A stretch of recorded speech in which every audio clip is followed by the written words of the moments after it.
After those periods, when you get a few friends shot, you don't think of them as human beings. So you have well, I did, I don't know about others, I sort of thought of them as a robot, no feeling. Long time after, when you think of, you realise that they're the same as you. Not so much in the early stage, the latter stage of the time over there. There's a big difference when you come out and you get on the truck. You look around the blokes, you can cut the air with a knife nearly. You know, you can actually feel a sort of uneasiness or a anticipation of it's not going to be a pleasant one. Sad part about that sort of thing is one time, just before I joined 7RA, one bloke was going out on R&R. They were in the bush on operations. His turn to come on at 5 days, 4 nights R&R. So the chopper comes in to winch him up, similar position, winched him up, cable broke, he's dead. So we weren't impressed by that.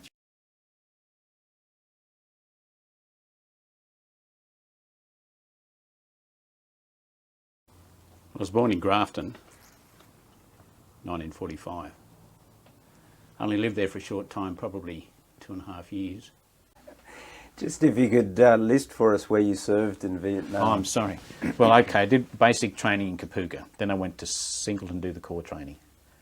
I joined Reinforcement Wing because I was young and silly, I suppose, and couldn't get over there quick enough. Otherwise you went with a battalion and went over. So I joined Reinforcement Wing, served for a short period over there at the Reinforcement Unit, then was transferred to 7 Battalion. I was with them for several months and their tour of duty ended. So then I stayed on with the Replacement Battalion, which was one battalion, and finished their tour with them. Returned home, must have been about 69 I came back, early 69.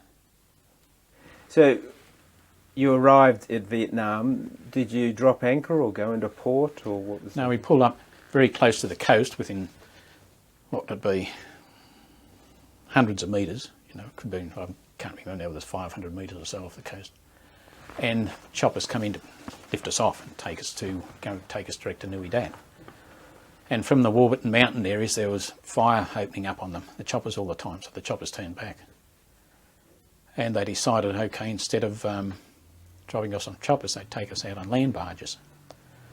So they dropped land barges, and we boarded land barges and went in on the beaches. And what was a bit disconcerting about that, none of us had weapons. On the rifle shooting, they only had a small amount of weapons on shore. We were going to give our weapons when we get over here. So we in these land barges, and there's a big front on it, and you can't see what's in front of you. You don't know what's bloody happening. You feel if you hit the bottom, the thing goes down, and you all charge out on the beach. So we all charge out the beach and line up on the beach, and there's some villages in the distance. We're alongside Vung Tau. So not knowing what to expect, and we're there for a very short time, and trucks roll up. We jump on the trucks, then drive through Vung Tau and head out to Nui Dat. And I found that bloody disconcerting, because here we're on the back of these bloody trucks, no weapons. Don't know the country, don't know anything. If we're going to be hit by bloody nogs, what hope have we bloody got?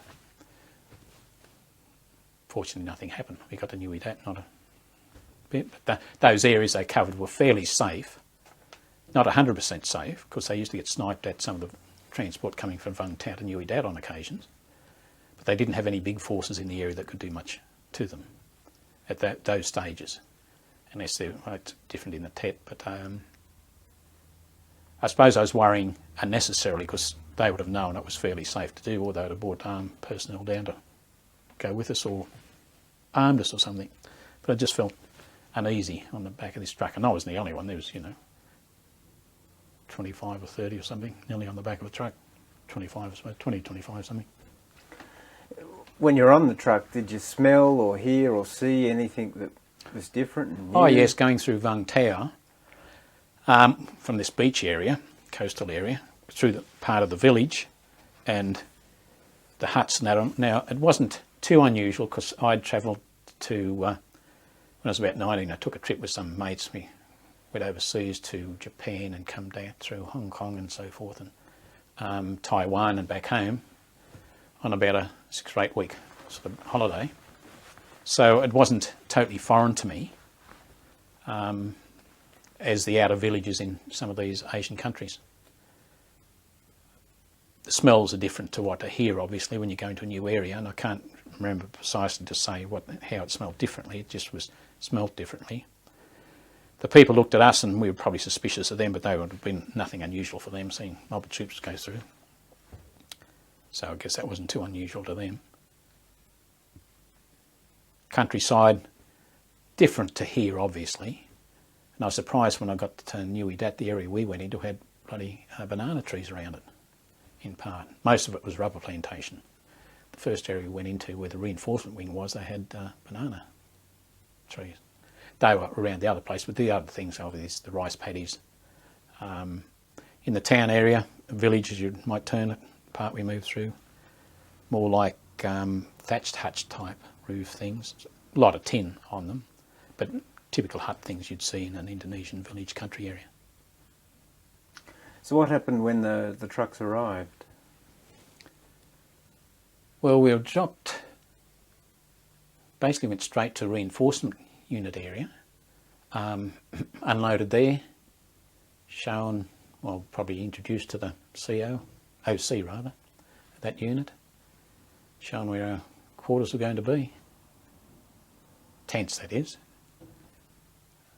I can't remember anything significant greatly about that, except I felt a bit strange, but it wasn't actually a banana plantation area, but there were quite a few banana trees around where we were, not the rubber plantation in that small section. Can you describe for me Nui Dat once you started to settle in? Well, I suppose the main point out is Nui Dat Hill. That was Sass Hill itself. Alongside that was the airstrip. And in a sort of semicircle nearly, we were around this area, the battalions, 4 battalions. What am I talking about? 3 battalions around this area. Area for the RAF area, choppers area, different support areas, tank areas were splattered around in variation of that. So around, say, in one area we might have been on the southern side where the reinforcement wing was. Then there'd be a group of battalion there, another battalion around further, and as you get round the northern side there's another battalion. And they sort of semicircle around Nui Dat Hill. And on the eastern side of Nui Dat Hill, western side, I'm sorry, it was fairly open. There's wire fences and whatever, but there was no battalion or infantry, except temporary ones that went there for night time for guard, between Nui Dat Hill and the open.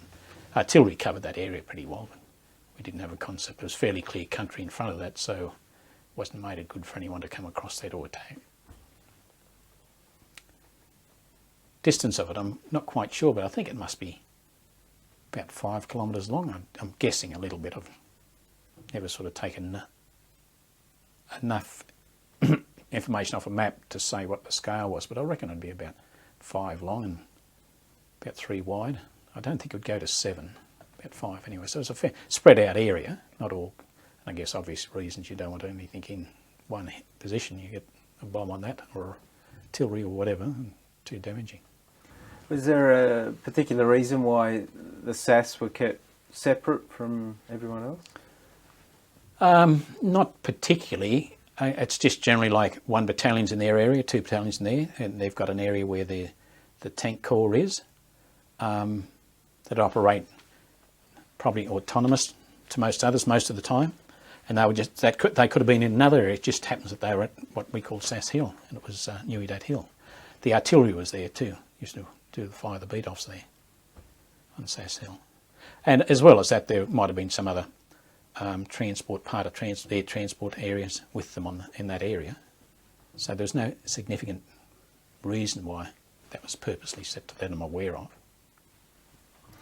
Now, you mentioned that you had no weapon when you landed, nor in the trucks. When were you actually given weapons and equipment? When we got to Nui Dat, at this reinforcement unit, were issued weapons.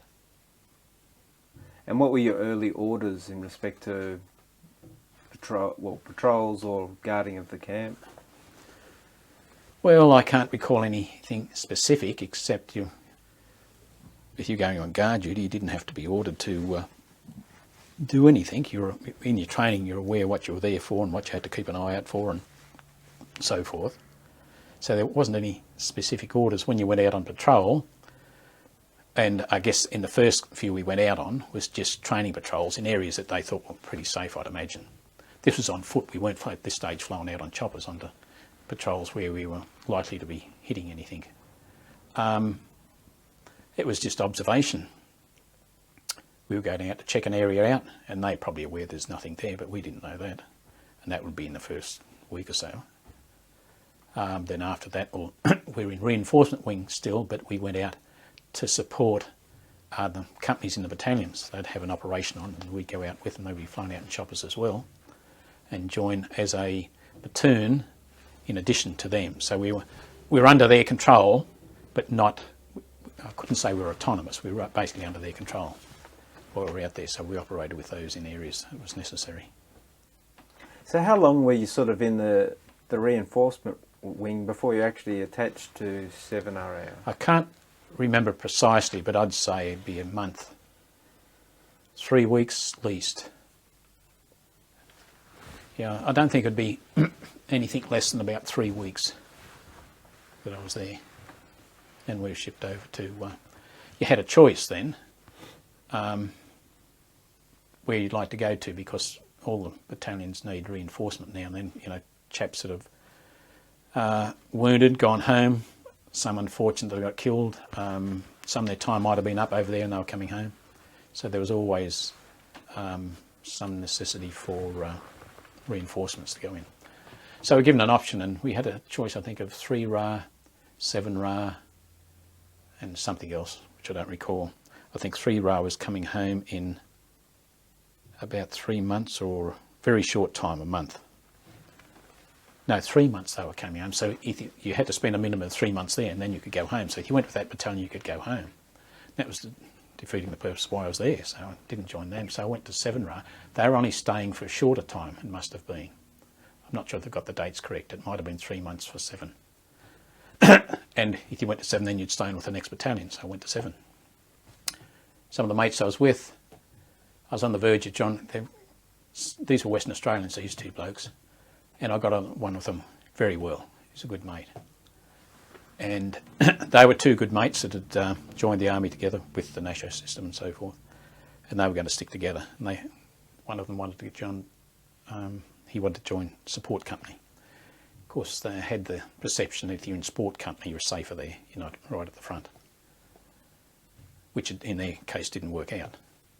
But so his mate was going to say, no, he was going to come with me, and he said, no, I'll have to go to support company. He wanted me to go to support company. I thought about it for a second. I thought, no, I can't. I had to go to Rifle Battalion. So that's why I ended up at 7. But I would have been there, in answer to your question, somewhere about 3 weeks, I think. In respect to just a support company, what is its role in linking up with the... Well, as it says in support, they would have mortars, and see if you're travelling infantry through the scrub, you don't carry anything like that, too heavy and whatever. So they'd carry mortars. They'd have at least one vehicle with a recoilless rifle on it. It's like a big cannon on the Land Rover. What else would they have? To some extent they might carry explosive and something like that. Usually if we need to explode, the engineers would bring that in and they'd do the job. A couple of times we helped them out, lay out their fuses, but they would do the firing and tell us what to do. So support was basically, as it says, mortars, and they had a machine gun group, and they'd have the recoilless rifle. I can't recall anything else particularly they might have had. They'd have had other things such as, I mentioned before, the assault pioneers from the old days, where they prefer the tradesmen. They might have to build something, make a fortification, put up wire or something like that. Generally, when you're out, say on Coral, we put our own wire out and so forth on the perimeters. But they would do such as that. But repeating what I said, a real support company. So if we were under pressure and they went out and set a big harbour position up in the scrub and moved out and, say, platoon-sized patrols around it, we might have support company there with mortars, possibly. If we're near a village, we'd quite easily have them with their recoilless rifle. So they wouldn't spend as much time out of a Nui Dat as we would. And it was perceived that they would have a safer time anyway, which was generally the concept, but as it doesn't always turn out to be that way. Now, while you were still with the reinforcement in that group, those 3 weeks were just initially, what, to give you sort of a taste of Vietnam and I suppose a settling in acclimatise? period, yep. Now, it wasn't purposely planned for that, but that gave them the option, the chance of doing that. There would have been some situations, which are a bit of a rarity, where you could arrive straight there and be sent straight to a battalion. Say they were in a big conflict, like Long Ten or something like that, they'd want reinforcement quickly. So you might just hit country and straight in there. But we were there for about, as I said, I'm anticipating several weeks. And those early nights, before you actually were linked up with 7RAR, what noises did you hear and sounds? And Well, not too much was unusual, I don't find. It was, I remember a couple of times, it varies from that. I was going to say, you hear an owl or something like this for night time, those sort of noises. It's on picket duty, and this is only 40 or 50 metres from the tent lines on the wire. And there was an attack going on somewhere past the horizon sort of thing, and there were gunships going in. And you see all the tracer bullets and whatever coming off these bloody... It looks very space-like, you know, the galaxy films you see with those zoom rays going on.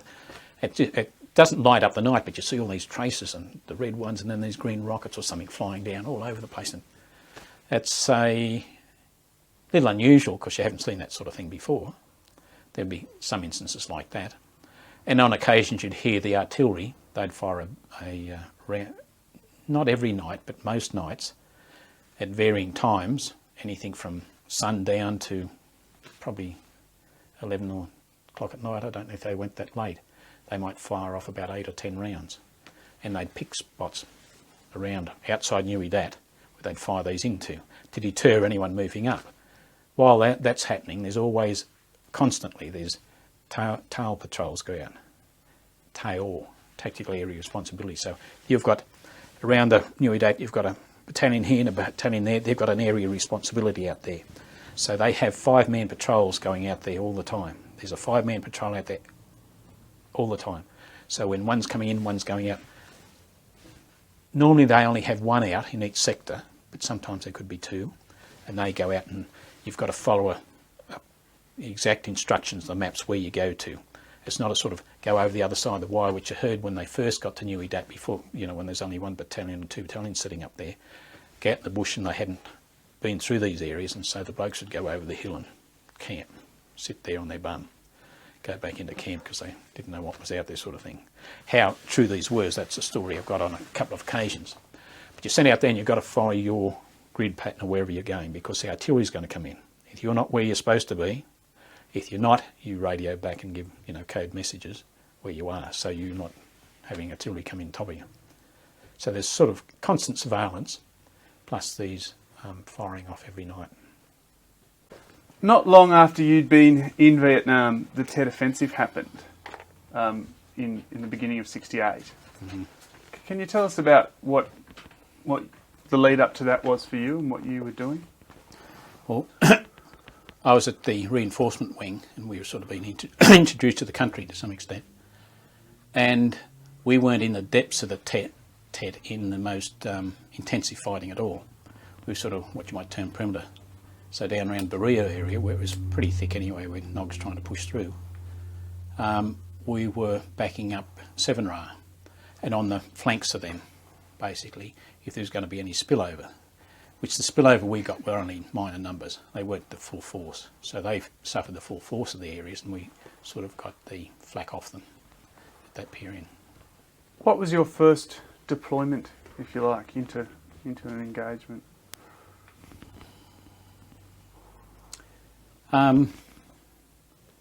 First one. Well, it was on this Berea period. As I said, we weren't in the thick of it, we were on the fringes of it. And it was nighttime attack.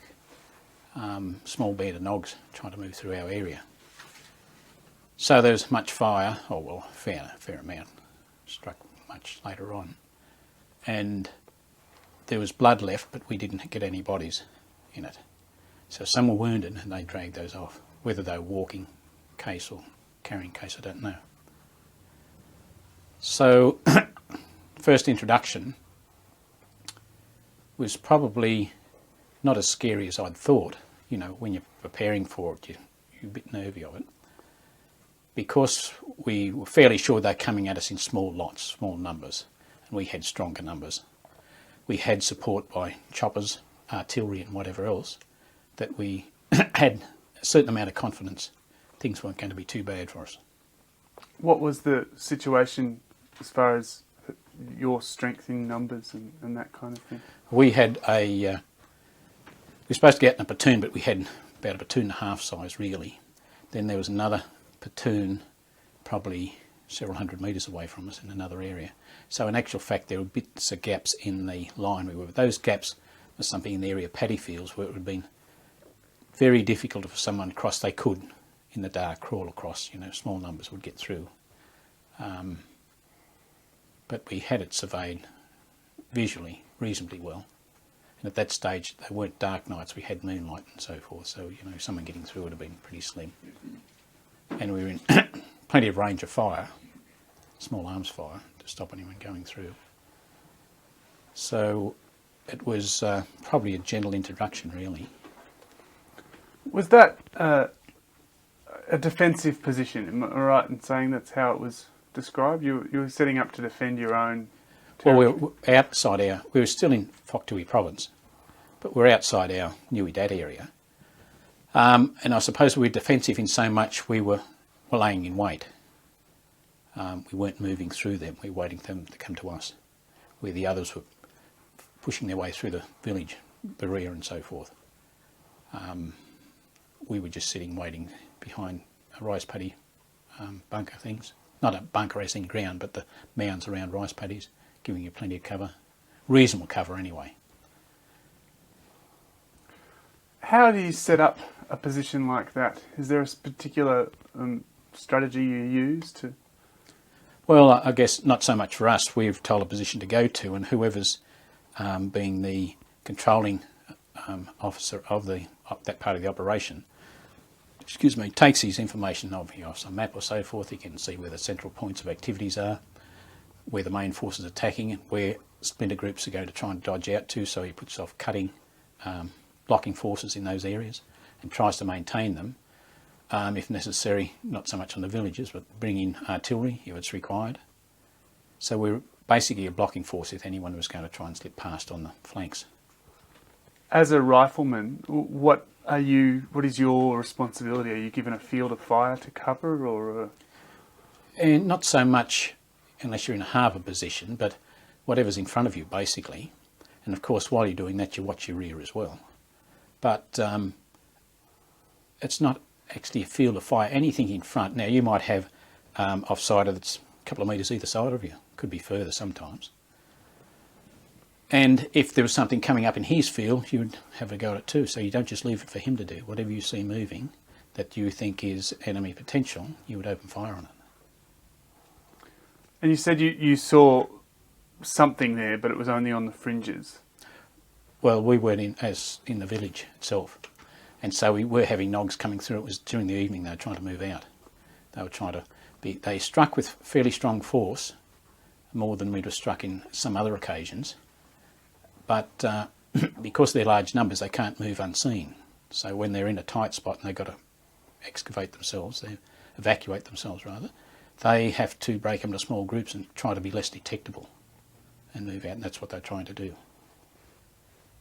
Were there anyone that you fired upon at that engagement? Yeah, oh yes, there was. And was that the first time you'd had to sort of use your weapon against someone? Against someone? Yep. Was that something you thought about at the time, or? Not that I can recollect strongly. But I think that comes about by, a long time back of training. Training I went through from cadet up, you weren't initially setting out to shoot anyone, obviously, but your target training and whatever else. And such things as when you go through Canungra, you're shooting at profiles of people in jungle greens and uniform. You go down sneaker alleys and these things pop out. You've got to react straight away to them. So all that leads you to that point. And I suppose there'd be very few that think about it in depth. Some may, but it becomes a reaction in part.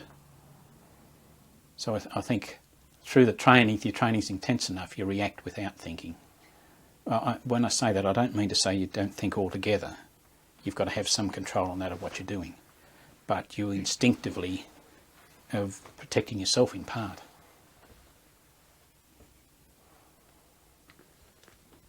Is there, excuse me if the emphasis sounds wrong here, but is there a sense of triumph or something as well now that you're actually involved in what you've been trained for so long? Yes, initially. Bit unfortunate the first time I was aware that I'd killed someone. I felt a triumph, really. I thought, you know, I'd beat the professionals at their game. It wasn't, I didn't sort of think of it, that when I thought back a long time later, actually I was a professional. I'd been trained to do that. And some of them hadn't been trained as well as us. So I thought, well, I'd beat them. So that was an accomplishment, that it wasn't me, it was them. After those periods, when you get a few friends shot, you don't think of them as human beings. So you have well I did, I don't know about others, I sort of thought of them as a robot, no feeling. Long time after, when you think of it, you realise that they're the same as you. Now they've got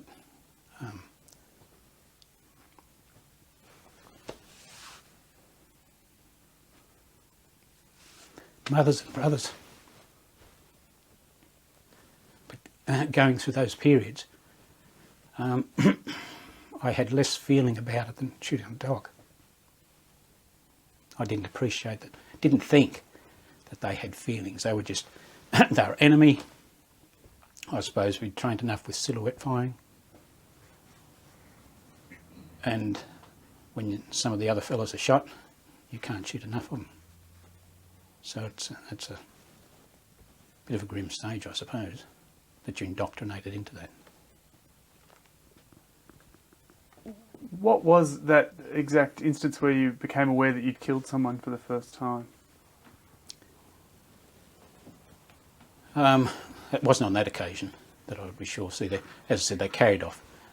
We found blood trails, so I suppose you couldn't be sure whether it was you or someone else at all. But I was on a gun position.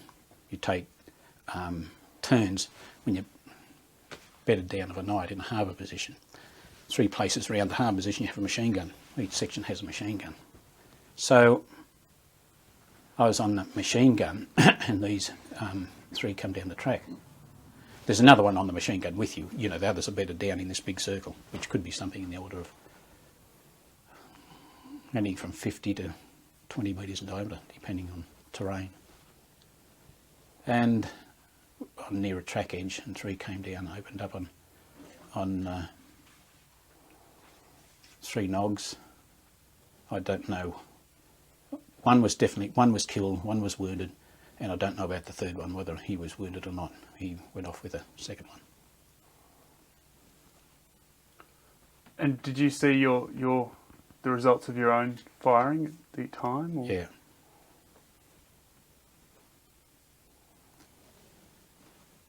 On an occasion, we'd been out in the scrub for some times, but we stopped near a fire support base, which these had been American. They had sort of mobile cannons, as we call them, like on tracks. Not quite. Similar to a tank, but a big cannon thing on these tracks. And they were in a hard position. They had infantry around them protecting them. We pulled off those, and someone from our company had gone in to converse with those. So we sent out small standing patrols. Went out, and there was about 5 of us, might have been 6 of us, went out several hundred metres from where the company had gone to ground. And some nogs walked into us, 3 of them. And the gunner we had with us at this stage was just new to the group. He'd come through as a reinforcement like I did. He'd only been with us for probably a week and a half. And he was in, this is the first time sort of he was out with us. As they were coming up, he was expected to fire and nothing happened. So they had to scream at him, "Fire, bloody fire." And this drew the attention of the Nogs looking at us through the scrub, and they were only probably 20 metres away, out of my view, but in his view. So they opened up first at him, you know, at the noise. They saw the movement, heard the noise, so they opened up. One of them opened up at him. And he actually got a scar down his back, you know, when he was lying on the ground straight along his back and left a scar about 4 or 5 inches. Lucky for him, he opened up eventually and he got knocked down one, got another one through the hips, two crawled off through the bush. So from this position, we had to go out and see what we could find. So we go out and sweep your line out, and then, like a radial arm, you sweep through the jungle that way, go around, see what you can find. Picked up the blood trail, so I had to follow that along, and found him. He was towards his last, I'd say, because he lost a fair bit of blood, and he was behind a sort of anthill, and I saw the movement, so I immediately opened up on him.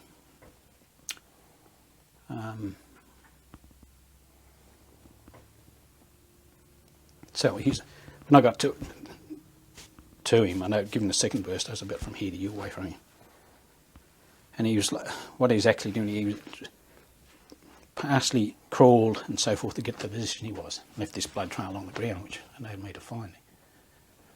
I guess lucky for me, he dropped his weapon back further. I didn't know this. He was laying on his back and he had one arm under him. And he started to move, and I thought he had something in his hand, weapon, grenade. An old trick which many people wouldn't do, some said they would, is that if you know you're at the end of it, take a grenade, take the pin out, you put it under your back. When anyone picks your body up, you know, boom. So I let him have it. I thought he had a pistol. Anyway, had nothing at all. He still had his arm under his back, and I thought he might have had something there, the grenade even.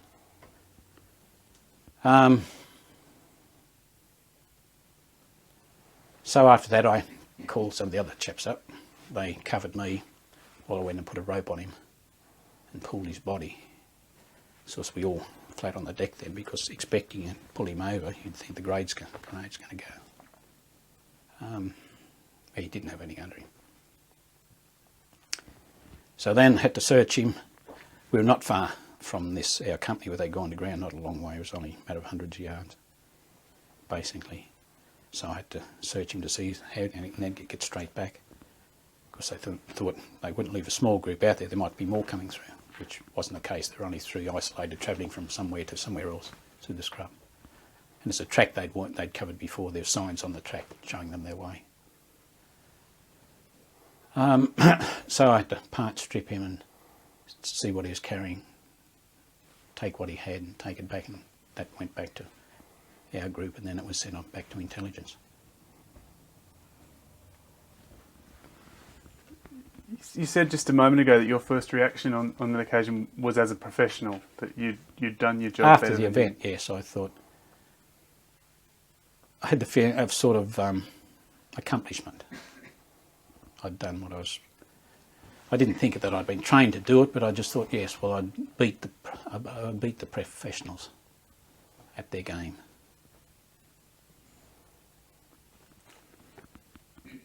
What about the gut reaction? Is there a human reaction as well that follows when you realise you've done that? No, not really. I didn't, that I can recall. It was just accomplishment, and that was it. And it was soon sort of forgotten in part that that I was safe. I'd beat them at their game, basically. And I suppose a little bit going into those things the first times you go, and you're at any time, I suppose you're not blasé, you're a bit nervy about it. It's a bit of confidence building. And as repeating, I'd say it a bit more easy now, that it's not until you get a few mates that are killed and then the attitude changes. It would surprise me when I think back on it that I had no feeling for these blokes whatever as a human being. I didn't see them as a human being, like you'd kill ants or something. The thing I remember one time I was out on picket. This is when I first got into country. We were out in a training sort of patrol, and I'm sitting by this stump, and I'm on picket while the others having a lunch break, and these ants are crawling up this sort of limb. I was going. That's the sort of thing I was thinking of these people.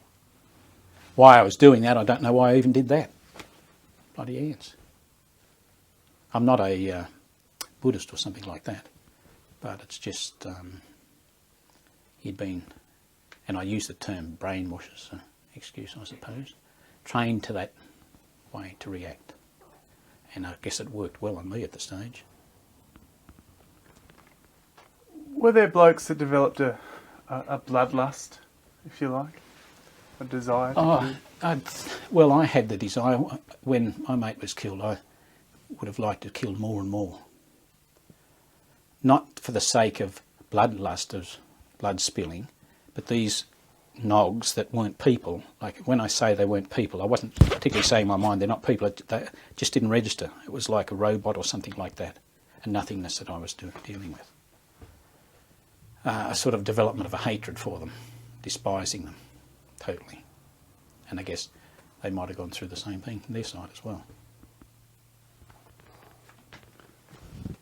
Thank you for sharing that with us. We'll come back and we'll talk about these things as they come up. But just to get our chronology back again, this first kill you just talked about, was that after you joined 7 RAR? That was there, 7 RAR. Can you tell us about joining 7 RAR and what your impressions of that new battalion was? Well, when we went in there, first thing we were dropped off, there might have been about 8 or 9 of us in this group. We went to Charlie Company. There would have been some others that went to other companies. Dropped off so their OC come out to meet us in the centre of the camp, their headquarters, and introduced himself and welcome, glad to have you place, the normal sort of thing.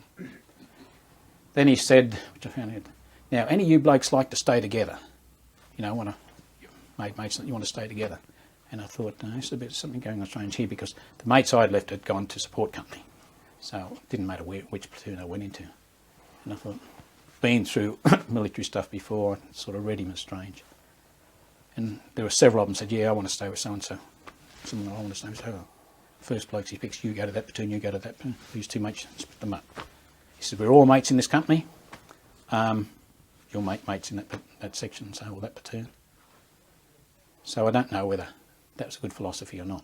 But that was his philosophy. He wasn't going to have little cliques, which always develop. You have a mate here and there someone that you get on with more comfortably than others. So it always develops. But I thought his introduction was a bit strange. So I go to a platoon, and I thought, very much the junior, how all these blokes here are professionals. I'm just a beginner. These been through combat and so forth, and I'm a newcomer.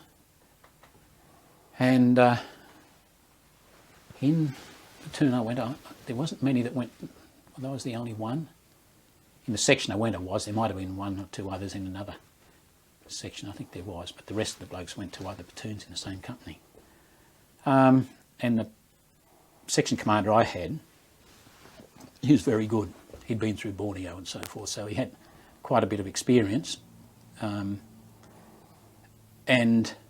with experience always brings ability and whatever is leadership and so forth. So he's quite good in that.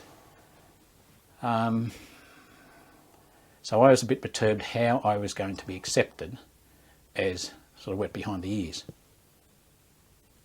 And I don't have the conversation with other blokes. I said, well, what's... we had this parade. It was only just a platoon in their clean greens. There was some visitor, and I think it could have been a politician with an officer, and they were coming into the camp area and walking in. We sort of had to line up and look good, that was all. And we had to put the ribbons on. And I said, well, I haven't been here long enough. To get your first ribbon, you've got to be there 3 months. I hadn't been there 3 months. I can't wear this. And they said, put it on. No one's going to know the difference. And I said, what if this bloke asked me questions? He said, doesn't matter. I said, well, I don't know why this come to mind. I said, well, he might ask me how many kills I've had or something like this, so I must have been getting too much to the stage of indoctrinated warring. They said, oh, Christ, you don't have to worry about that. In the platoon, there's only about 5 blokes that ever shot anyone.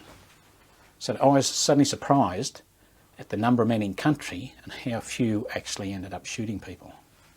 There was not a large number. Saying different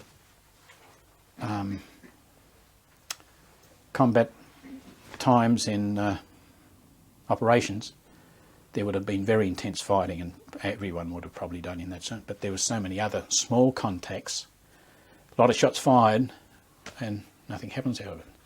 Or someone wounded and taken off, or one killed in an operation or something like that. And I was probably surprised. I thought everyone had been through this and they'd all done it. And I thought, crikey, well, not so far behind after all. These blokes are not much more than that. They're only been in country. They haven't done any more than I've done, basically. So that was a bit of a surprise to me. But still, there are a few hard eggs there that sort of think, you know, a bit of a greenhorn until you're out there and have done something. Then you're accepted quite well. And I'm probably making that too harsh. They really didn't say, you're a greenhorn, we don't need to do with you. That was just in my mind, wasn't in theirs. The NCO I had there, Ray McFarlane, as I said, he was good. And here's another part of this young silliness of mine.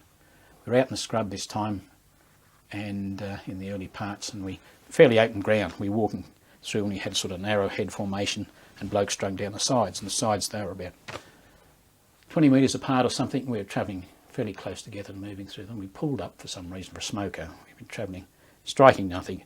So we just sat on the deck. And as I said, fairly open country. You could see for a few bushes and trees about for, you know, a couple 100 yards. And Ray McFarlane came down the line. He was our NCO corporal, and he chatted to a couple of blokes, came to the back. There was another chap. He'd been there longer than I, but he'd been a reinforcement too. He came to us both at the back, and he said, we need 2 blokes to go out the front. And this other bloke, John, said, what for? He said, well, there's 2 nogs out there. There's 2 nogs out there. We want you blokes to go out and check it out. And John said to him, why only 2? Why can't we all go? And McFarlane said to him, there's only 2 of them. And he said, he looked at me, do you want to go? And I said, yeah, I'll go. I said, my map reading's all right, I'll go. John was quibbling on this, no, didn't want to go. He wasn't going to send us, he was just checking us out to see what we were like. So he was smart in that respect, that he would sort out his men in that respect. Not so much he'd put everyone to the test, but he had good ability of reading a psychology level or something like that. So that sort of thing stuck in my mind, what he was doing. And I didn't realise, I was too dumb, I suppose, to realise he was feeling me out to see what my reaction would be. And fortunately it was different to what John's was, because he wasn't going to go, he didn't want to go. But I was young and adventurous still. Yeah, should be right. And I'd travelled in the bush myself when I was, you know, prior to the army, so it wasn't a worry to me. If you had been asked that same question in a real or false situation later on in the war, would you have had the same reaction? I thought it was real then. I didn't think he was joking. I think I would have had much the same, with not as much blasé though, because I felt comfortable in the bush, and I felt as though I can move through the bush fairly quietly. But the thing always is, if someone's sitting in a guard position or a picket and they're sitting watching, you pick up movement, no matter how slow it is. If you've got enough clearing, I found through training what another thing that pleased me, this is back in Australia training, the Louis we had, he ended up over there, and he was our Louis for a short while, and he was training us while we were over here. And he and his batman would go off into the bush and hide somewhere, and we'd have to move through the bush and check them. And whether it's just a good guess or whatever, you'd see their tracks going in a certain area. I'd leave the others and go right round, come back, and catch them from the back. They'd be like, the blokes would be just moving in, and I'd spring them from the back several times. So I felt comfortable in doing that. I thought I could do it okay. But going back to what I said, you've got to be lucky, because someone's sitting on guard and you're moving towards them.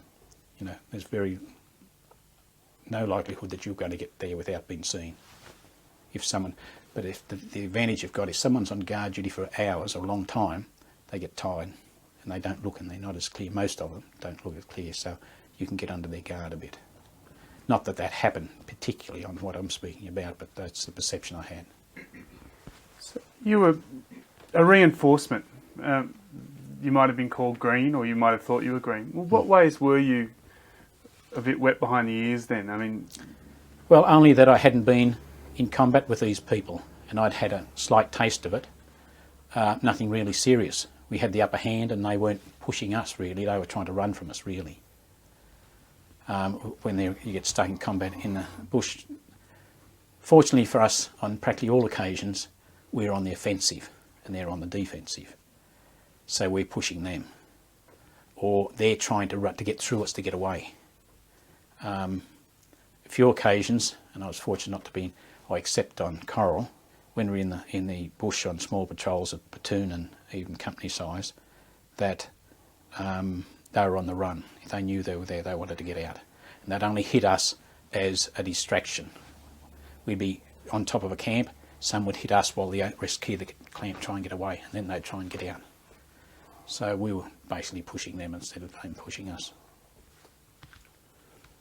7 RAR was coming towards the end of their tour. Is that right? Were there any difficulties in just getting to know these men after they'd been through almost a whole year of what you were yet to do? Not really. Some were, like all people you meet, they vary in character. Some, as I'd said, had been out on patrol with them and been through some thick stuff, but hadn't shot anyone. So they were easier to talk to because I was on a level in par with them. The others were hardened troops, I suppose, to some extent. They didn't bother talking about that anyway. So at the boozer, you still have a drink with them, that sort of thing. And there was conversation with them, but and it was on my part, I think, me thinking, those blokes are there and I haven't reached there yet. That was all it was about, I'm sure. Not so much on their part. We'll come back to talking about how the war hardened you, or how it hardens people, but what does it mean to be in country? Can you explain that for us? Although the other term was a funny farm. Now it's used in two terms. If people are based back in here, in Australia, and someone's out on training in other countries, or when you talk in country, it means in here. When you're over there in country, meant you're in Vietnam in country. I don't know how to explain it more clearly than that. I guess in country was meaning there and not on leave at home or back at home. It was in country. It's a general term. The other place, sometimes you heard some people talk about the funny farm, just meaning it to be different, not that it was funny, it was just a funny farm. How much of your time in country was spent on patrol or in the jungle, I suppose? Well, I can't say precisely, but when we were there, 1 RA at that time was supposed to have the most time in the bush than in the base. If you're meaning 2 RAs, I was over there for about 13 and a bit months in country, if that's what you're aiming. But while we were there, we had more time in the bush. Now, I think that might have been changed later. The battalions that came across later might have been more time in the bush. And even that doesn't mean that you had more contacts or more combat activity. Doesn't necessarily say that. It's just that we were out of camp more at the time when we were there. Can you explain how your patrols were organised? Starting maybe with 7AR and the first ones you did. What were you going out to do and what were your objectives? Mainly it was search and destroy, as the term was given. Okay, from the task force headquarters, they'd have some indication of activity happening somewhere.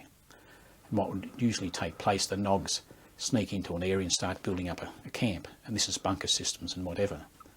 And because regularly B-52s or whatever were flying, American stuff, were flying over very high up, most of the time you wouldn't be aware they're there, taking photos, using infrared equipment that supposedly at that great height would pick out, bodies in the jungle.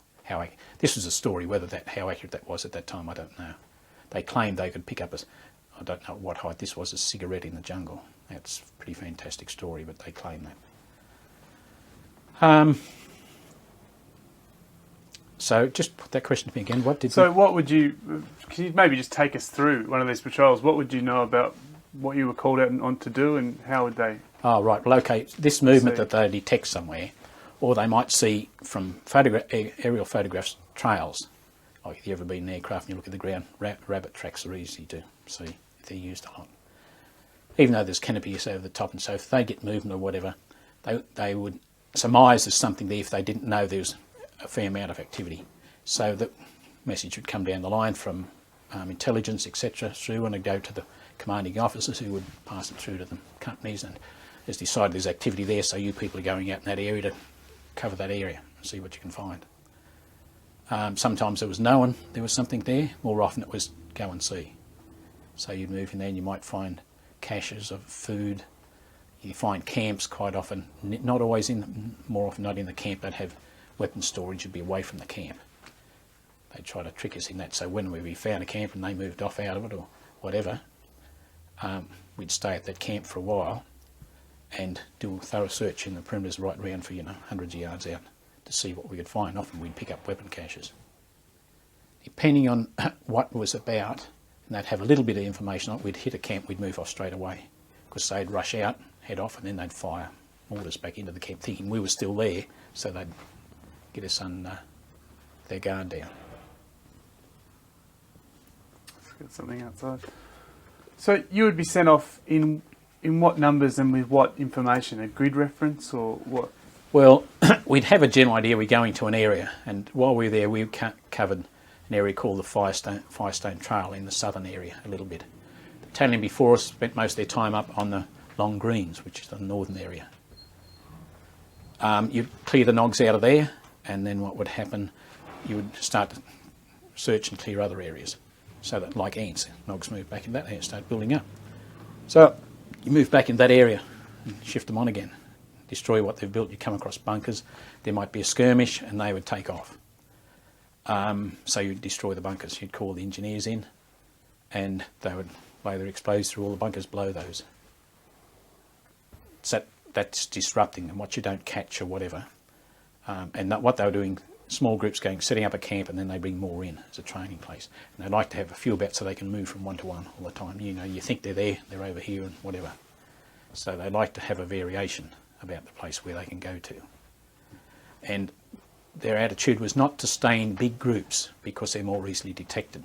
So to stay in small groups wherever, and when they had an operation on that they were going to do, attack somewhere or village or roads or whatever, their message would go and they'd draw together and meet and then go in for attack and then split again and off to wherever. So can you take us through going out on one of these search patrols? How would you do it? We've got, I don't know if I've explained it clearly enough, but we've got information now there's activity in the area, and generally all that information doesn't come down the line to us. We're going out to search this area.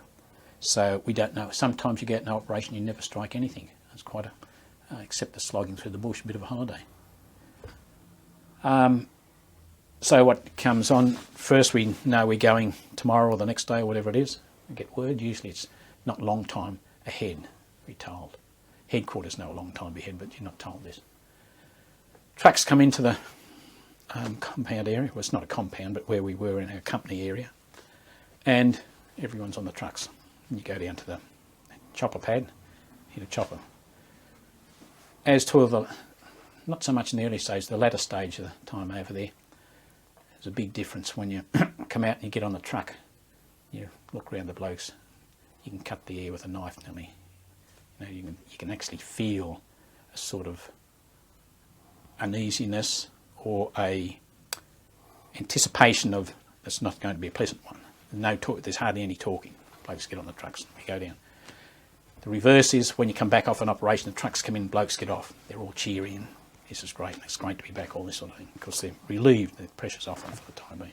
Anyway, you get on the truck, go down the chopper pad, get on choppers, they fly you out to an area, hit the ground, you jump out, off they go, and you spread into the bush, and the next lots come in, and depending on how big area choppers to jump off. Usually they send the first couple in and the others store for a while before they can. Sometimes they all come in together, depending on the information they got on the area.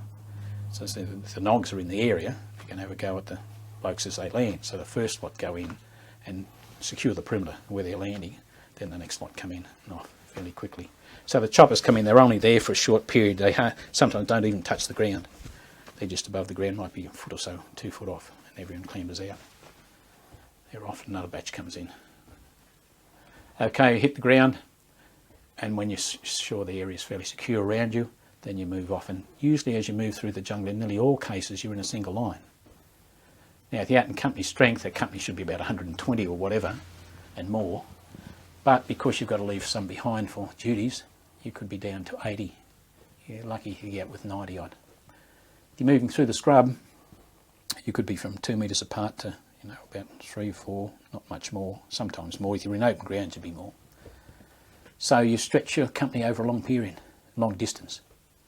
So if you get a contact at the front sections in the contact, the rest of the platoon will either flank it slightly, just go to the flanks a bit to give it support, and the rest then, while that activity is taking place, and time then goes really quickly. I mean, one contact I was in, it was about, 9 o'clock or 8:30 in the morning. And we'd gone through this, and the rest of the one before were moving forward to organise the group to go for cut-off groups and this sort of thing around it and support at the back, so that they could reinforce what's at the front and they could push forward if possible. And it only seemed to be going 20 minutes or so, and when I checked the watch, it was about 11:30.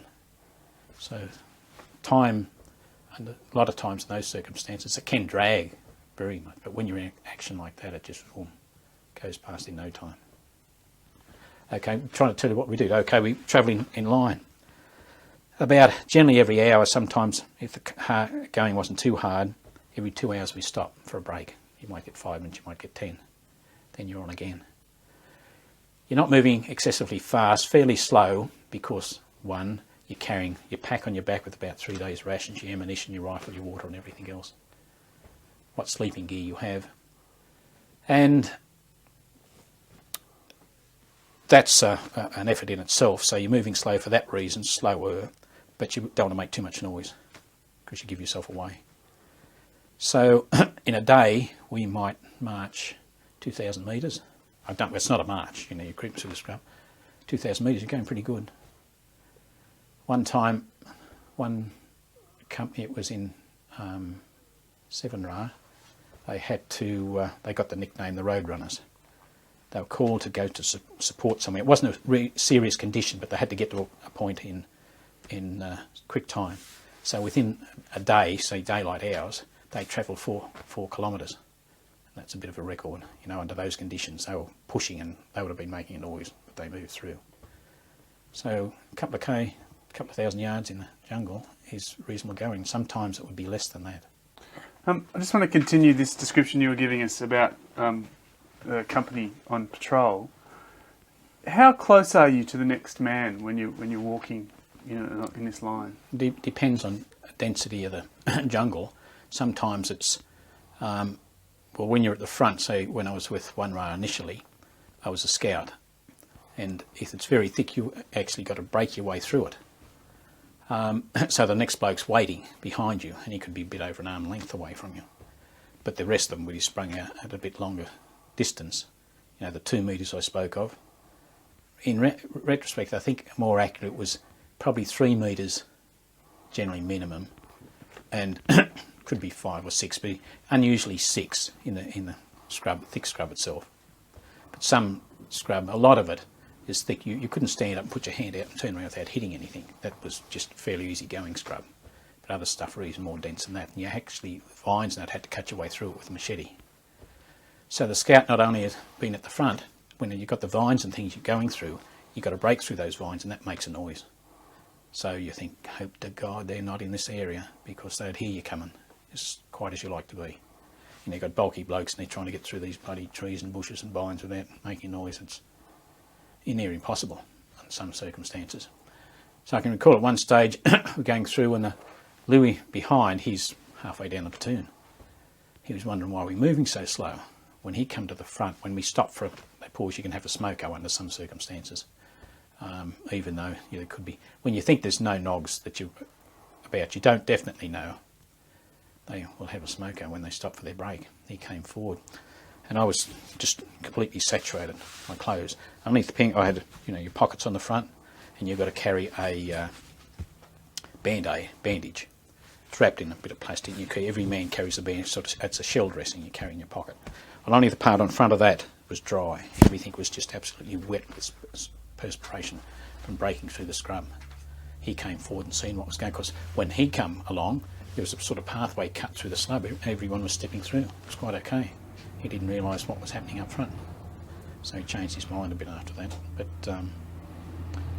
I'm sorry, I've lost your question on movement. No, we're still just moving through the operation. The movement is silent.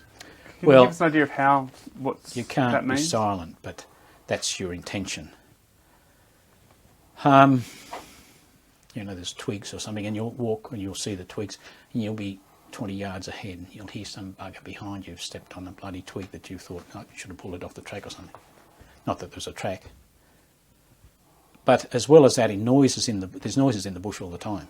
The wind, there's bark that's fallen off a tree somewhere, and you wonder what the stuff and hell that is, and that's all it is, or something like that. There's all other sounds when you're initiated the place, walking through the scrub, not by myself, and you hear this rat-a-tat, rat-a-tat-tat, something I'd never heard before. Bloody woodpecker up the tree, boom, boom, boom, boom. Various other noises. One time going through the scrub, here's this crash bang coming out. There's some bloody one moving fast, trying to move fast through the scrub, come towards us, go to ground, quiet, waiting for them to come out. Something like an orangutan, small, about 5, and comes through. Going through the trees above us, because trees are close together. It was surprising, the smell of us in the jungle all the time. You thought they'd have picked it up, but they didn't seem to notice we're there. They just moved about from, 10 metres away from us, going away, and just kept going. Breeze must have been, which wasn't much of a breeze I can recall, in the right direction. Another time I recall, this is noises, not so much the patrol you asked me, just thought comes to mind. We're out in a 5-man patrol, the company goes down, and we're out. Early detection, you are. If there's anything coming, you can give word. They can be prepared to hit it when they're back in the harbour position. And we're out all night. We're under a tree that sort of falls down generally. We all were laying out with our feet in under this big tree. And hear this noise coming. This is just after the sunlight started to break. Noise coming. Here's a bloody great pig with tusks on it like this, sticks his head under the bush. Had him lined up. If he'd done the wrong thing, he was going to get blasted, but sniffed us, looked at us, and just wandered off. So, and another time, a rooster, which I was very suspicious. This time nothing happened, obviously wild. But it looked like a domestic rooster that got out of a camp or village or something. It came trotting through the thing. I heard this coming, so we all froze. This thing comes trotting through. Looks like it was just out of the farmyard chook house. I thought there's a bloody camp around here somewhere. Couldn't find one, so it must have been just wild. Just a couple more questions about the patrol in general. How does communication happen in that environment up and down the line? Hand signal. Various signals. Generally, the thing is, whatever the man in front does, you've got to do. So a stop, which a lot of them got slack on this, a stop sign means stop and go to, you don't stay in, you go to ground in fire position, ready. Give a stop sign, most blokes will just stop and wait. If they're trained properly, they go to ground, but there's various signals you pass back all the time. Now, when you're part way down the line, someone will be whispering together or say something. Yeah, there's something said, but at the front, you don't make a noise. Try not to make any noise. And as I've just said, that's practically impossible, but you've got to keep it to an absolute minimum. Absolute, as best you can. Could you give us some of those signals that you used? Keeping in mind, the camera can't see all of you, so if you could give us some. Well, when I was at the front, say you will think there's a good ambush position ahead, and you would give a stop, scout. You're going for a wreck, that's a recce. You're going to look. So you'd give that, they'd go to ground, wait, you'd take off. And usually you'd say, that sort of thing, 5, 10, be back in 10 minutes. They didn't like, the OC didn't like you going forward a long time by yourself. But it was better, not that I envisaged getting killed, but better than one person getting killed than 20 walking into something.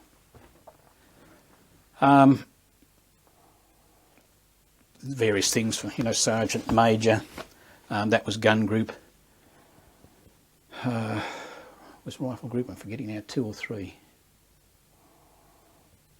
Scout group I think was 2, rifle group was 3, and gun group. So if you wanted a gun group over there, and this is usually second command who would give this, not the scout, gun group over there, rifle group over there, and you sort of got your blokes out in a line a bit in that form. Ambush was, initially they started off ambush was over the eyes, but that's stupid. They decided ambush was right north. You know there's nogs there, you're going to ambush your position immediately. So you all try to go to the same side of the track. It depends on terrain, can't always be done. So obviously both on one side of the track and you start opening up, it's not a good picture. So you all try to go to the one side. The other, means break smoker. In a smoker you get this, means saddle up. That's put your packs on, we're going. Harbour position. This is when you're going towards the end of the day. That's a great sign. Everyone look for that. Get buggered and you're slugging it out. And that means you're going to a harbour position. So in a few minutes you'll put yourself in a circle and go down to harbour position. The other one, this one, the other way means we're going around back that way. That was friend, that was enemy. So if you got that, you was as quiet as a mouse. You didn't always go to ground, but you're prepared just to go to ground. But someone's heard something and think it's enemy. And there's others that slip by the mind but come back at different times. Oh, this one, come to me. So you might be talking to your scout, and this is come to me quickly, really quickly, get here, that sort of thing. Just check, did you get all of those? That's all right on camera? Great. Was the thumbs down signal the one you sort of feared the most, or? I suppose it got you into action quickly. I don't know if you feared it because you didn't know it was coming. It was there, and so you did something. I think probably a fear is anticipating it more so than, bugger, they're there, let's get out of this or get down here and get cover or something. So you do something about it. At what point in a contact situation would you start speaking? Oh, when after it opened up, if they knew you were there, you'd have to call out, and you might see the section command might be saying, okay, they're moving on the right of us, there's movement on the right, and they open up there and they say there's someone in a tree or something like that. That only happened once in a tree. News came back there's a sniper in a tree, and it actually turned out it wasn't a sniper in a tree at all. Funny, you get things mixed up. One of the blokes, Ray from Wollongong, was supposed to have passed this message back. Ray, what's his name, saw a sniper in the tree up at, say, 1 o'clock. And I talked to Ray after, and it wasn't even passed the message back at all. Someone had stuffed something up. They were on the ground firing at us pretty well, but there were no snipers in the tree on that occasion. But yes, once it opens up, they know you're there, and when the heavier the fire gets, you can't, you don't have time to signal. Perhaps as part of the story, but there's so much noise going on, they know you're there, you shout, and sometimes to get the information quickly, you scream at someone to, move this way or that. Watch your left flank or something, they might have moved over there, and those blokes moving through won't know it, so you scream at them and tell them what's happening. There's some movement on your flank, that sort of thing. What happens at the end of the day when you harbour up? Get that harbour position. You pause, and usually someone goes forward, it's usually the OC and someone else, and looks at the ground and decides where's the best position, where he wants the machine guns. So you're travelling, you've got 3 machine guns, and you put them at, say, 12 o'clock, so 4 o'clock and about 8 o'clock. So they're equally displaced around the circle. And in between those are the sections. The first section, their machine gun, then there's a machine gun. The next section that goes around in the headquarters, the OC, his radio operator, and his support group with infantry and a machine gun there in the centre, and the platoons around, 3 platoons in this circle around them. And the people in the platoons are probably, when they go to ground, you would be a couple of metres apart, and you'd have about, at least 80 people all up generally. If you were lucky, you might have over 100, but that would be a rarity. The general practice was always, when we went to ground of a night, we dug a shell scrape. And that was the length of your body, and just so that you were level with the ground. The top of you weren't over the ground. And that was because for a lot of occasions, if the Nogs knew you were there and they had mortars, they'd send mortars into where they thought you were. So if you're lying above the ground, you're likely to get shrapnel quite easily. So that was to protect you. It was a pain of a job, really. Every night you had to dig your bloody shell scrape. remember one night with 7RA, we pulled up at this place, pretty open spot, and I was pretty new to the game with them, and we had to dig a shell scrape, and I was on this bloody ground, and it was not quite rock, but by Jeez, it was hard. So my shell scrape was 2 inches deep, and the other blokes looked at me and said, because they'd been under mortar attack before, you'll bloody dig fast when the mortars open up. But it was, I had to, after we had stand 2, that's another thing. When you form up in this circle, you put a picket out straight away on 3 points. They might get, depending on thickness of the scrub, they could go out anything from 10 metres to 30 metres. Usually not 30 metres though, it must admit it'd be more like 20 metres or so out, just as an early warning if anyone was sneaking up on you. Just before dusk, a couple of men out of the section get up, and they go out past the gun. They go out in a line. There might be 3 or 4 of them go out, 3 at least, and they could be 3 metres or 4 metres apart, depending on thickness of the scrub. Then they walk around the perimeter to the next gun, and at each gun that's happening. So you're getting this spoke wheel going around. That's to clear the ground before you bug down for the night. They come back in, all's clear. At first light, just before first light, everyone's woken up. You're the practice of your wake anyway. Everyone's woken up and you stand 2. Oh, while these patrols, this sweep's going on overnight time, the rest in camp all stand 2, rifles out. When that comes back in, they stand down and the guns are manned. There's 2 on the gun. Every 2 hours that changes during the night. Okay, in the morning, you all stand 2. Everyone's fully ready, weapons pointed out and laying out, anticipating, because the nogs, either before dark or first, they creep up on your night time, their attitude was, and attack when you're unaware. Your first light, they come charging out of the bush and let rip with everything they got. That never happened to us, fortunately. I guess we had more firepower in more numbers generally. So in the morning we stand 2 for whatever time, 20 minutes or so. No movement, same thing, sweep happens again. 3 blokes section go out, walk out the gun, sweep round. Come back on the next gun, stand 2 for a little while. Mount your pickets, have breakfast, pack up, clean up, fill your holes in and head off for the day. Apart from the machine guns, are there any other protections to keep your camp secure? Well, no, other than that, yes there was, I'm sorry.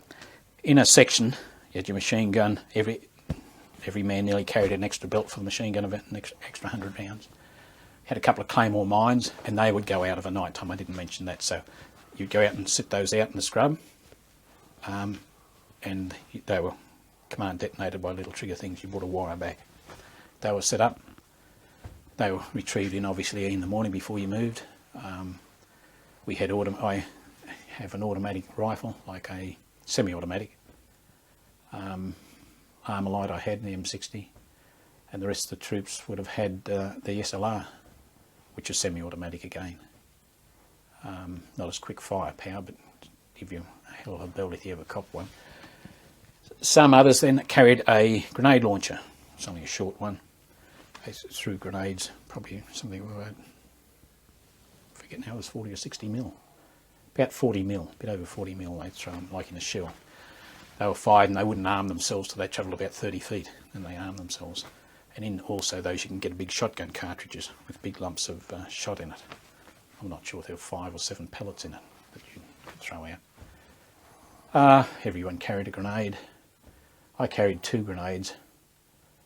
Everyone's supposed to carry a smoke grenade. What else did I carry? We had 10 mag rounds of ammunition. When I say 10 rounds, 10 magazines of ammunition with 1 on your rifle. And our webbing used to change a bit. I had old Second World War Bren pouches, so I carried 21 magazines. And I only had the Armalite, so they're a smaller bullet, high velocity bullet, smaller than the SLR. So the magazines packed into one, and I could get something like 10 in each one. So I ended up about 21, so I carried nearly twice as much as I was required, but I felt more comfortable with it. It wasn't a great deal extra weight, and I was willing to suffer the extra weight. Did the Armalite require a lot of maintenance? No, they were quite good. Surprisingly, you didn't clean them every night in the scrub. Now, initially in training and so forth, you cleaned your weapons every night. Every day at least, but over there you didn't. Unless you got it very mucky, you wouldn't. See, they would go actually, if you didn't get it in the mud or the water, that could go for weeks, really, and still operate quite okay. The SLR, yes, but it had more gas control on it, on the reloading mechanism in it. A bit more careful with that, but you didn't need to do it every day. And the machine gun, because gas operation relying on the reloading of it, not every day again either, but that was a special occasion when the machine gun was cleaned. Only one would be done at a time. You'd be in a harbour position, and the OC would know when it's going to happen, and you'd be told, okay, you can strip and clean that machine gun, and you bring extra firepower to that position where the machine gun was while that was done. So those were controlled fairly readily. You wouldn't willy-nilly clean your weapon, because that means if you're under attack and there's several blokes in the one section of doing it, well, it makes you very vulnerable. But they were quite good. They didn't need cleaning all the time. When you camped, how did you go to the toilet? Within the harbour position.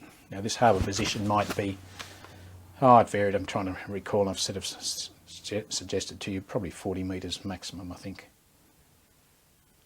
in diameter, and sometimes close to that. So you go back in, not right in the centre, that's where the headquarters was, they wouldn't be appreciating this, but between them and the edge, and you dig a hole. Generally it was organised that there would be a pit dug for each section, but not often. It was you dig a hole, did what you have to do, and then cover it back in again. What about other waste, food and... That was always contentious. We used to get one warrant officer bloody uptight about it.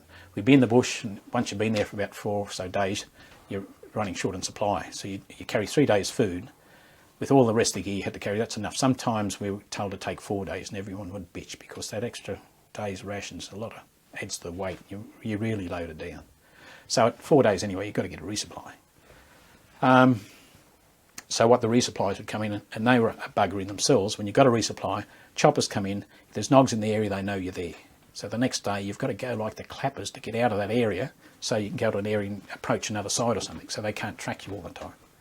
But supplies would come in, and you don't carry all. You get a day's ration packs. We usually break those open, and some stuff we don't have, we get rid of, and don't. When we go to the bush to lighten our load, particularly if you've got 4 days ration, you take a little bit of something out. So you always had to get your bayonet. If you had little tins of cheese and things like this, you'd have to stab those up and break them up as much and sort of crush them then. And they'd put them in a fire, because nogs knew you there if the choppers come in, so they'd put them in a bit of a fire and burn everything. And you always every time he said this, make sure your blokes bloody bash up their tins and so forth, left over. There'd be some bastards that never did. You'd go in the fire and you'd hear bang, a little while, bang. Someone didn't burst their tins, and of course the heat and they'd explode. That used to get him riled. I don't blame him, but anyway. Were you allowed to cook? Yeah. In a harbour position? Yep. If you're in small numbers, say if you went out on a standing patrol, which wasn't day and night usually, it was short time, so you didn't need a meal. You might put something in your pocket out of the ration, like a few biscuits or a chocolate bar or something. But you wouldn't take a meal with you. You're just out for a period. Like when we went out overnight, and did a couple of times we did it, we wouldn't take anything other than that with us. So when you're in a harbour position, you've got about 90 or 100 blokes, hopefully. You're fairly, you've got a fair amount of firepower, a fair number of troops. And the likelihood in the areas that we moved, unless there was a big op on like Tet or Coral or something like that, you're going to get nogs in small numbers. So you'd have better firepower and you'd overcome them. Plus you can call artillery in on them. So you had the upper hand all the time. So if they knew you were there, if they're going to attack, well then you know they're there. So unless they think they're going to do some damage, which they wouldn't under those things. If we're moving towards a camp, they want to distract us, then they would attack us from one side and try and encourage us to go that way, while the blokes in camp would pack up and whoosh, off they go. So yes, we did cook in camp. And when I say in camp, in our harbour positions, yeah. What other techniques would you use out on patrol? Did you set ambushes yourself? Oh yes. Yeah. Can you tell us about? Sorry. Can you tell us about how an ambush was set? Well, when you're in operations and so forth, you might have a company here and a company over somewhere else, or could be another battalion in an area close by, and they have a big contact. So nogs are going to go this way and that. So they shift you quickly into areas so they anticipate they might move, and you can set up an ambush and wait. When you're out, you might, in speculation, set up an ambush on an area that they've moved through or a track area. So what you'd do, you'd line up in basically you had your, what was termed the killer group, the early warning group, and the rear guard protection group. So what you do, have your main weapons on the front. On the flank of each side of those, you'd have some early, spread out slightly farther, early warning, and they'd have a toggle rope or a cord, which they would contact. You know, they'd have tied on the leg or an arm with the bloke down the way. So if they knew something was coming down this track or whatever, they'd let them know something was coming. You had a group behind you facing the back that were the rear protection in case the nogs tried to sneak in on the back of you. You had protection that way. The main firepower, you waited till the whatever was coming through was in the centre of that, and then the main firepower opened up on those. And if they try to duck out or whatever, these early warning groups either side would try and eliminate that situation. That's sort of the basic.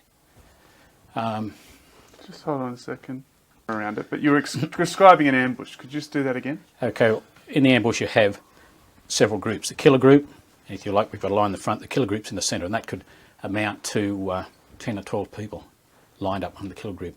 On each flank of those, spread out a little bit wider, you have several blokes, 2 to 3 on each side, an early warning group. What they do if anyone comes down the track or the area you're ambushing, they're early warning. They have a cord, we'd have toggle ropes, but usually we particularly take out like a nylon cord. It's only about 3 millimetres in diameter, light stuff. You tie it on some bloke's wrist or his ankle in the edge of the killer group. Someone comes down the track, they pull the cord and warn them. They immediately go on the law. They don't talk, they tap the bloke alongside them. Something coming up the road. Then there's the rear protection behind. There could be, what did I say on the front? There'd be about 12, there'd be several to about 5 or so at the back facing the rear as your rear protection. So if anyone crept in on the back of you, they would give you cover or early warning. The idea of the ambush was to wait to, when these outside early warning warned, they let them walk past. They'd get into the centre, they'd open up, and then once someone had opened up, then everyone that had visual contact with these people would open up as well. Did you ever have to set one of these ambushes? Oh yes, we did. Off? Did you have a contact walk into an ambush like this? No, the ambushes I was on, we didn't have any contact. The others did, obviously, but no, I can't recall us ever having a contact. One of the other platoons had a contact, and what had happened, the Nogs had walked in on the centre. When I say Nogs, see there's about up to 30, probably 26 people laying in ambush. You might only get 3 walking through, 5 sometimes. And the sergeant was going to fire the first shot. He fired the first. They come in, so he fired. No round up the spout. Click. So the Nogs looked into the bush. Not acting quick enough, they turned round, so someone alongside the sergeant put right through between his eyes on this bloke. Then they opened up. But yes, that was bad marks for the sergeant. Just another couple of procedures I want to go through. You mentioned with 7 RAR you would also be searching camps or villages. Mm-hmm. Can you tell us how those kind of operations work?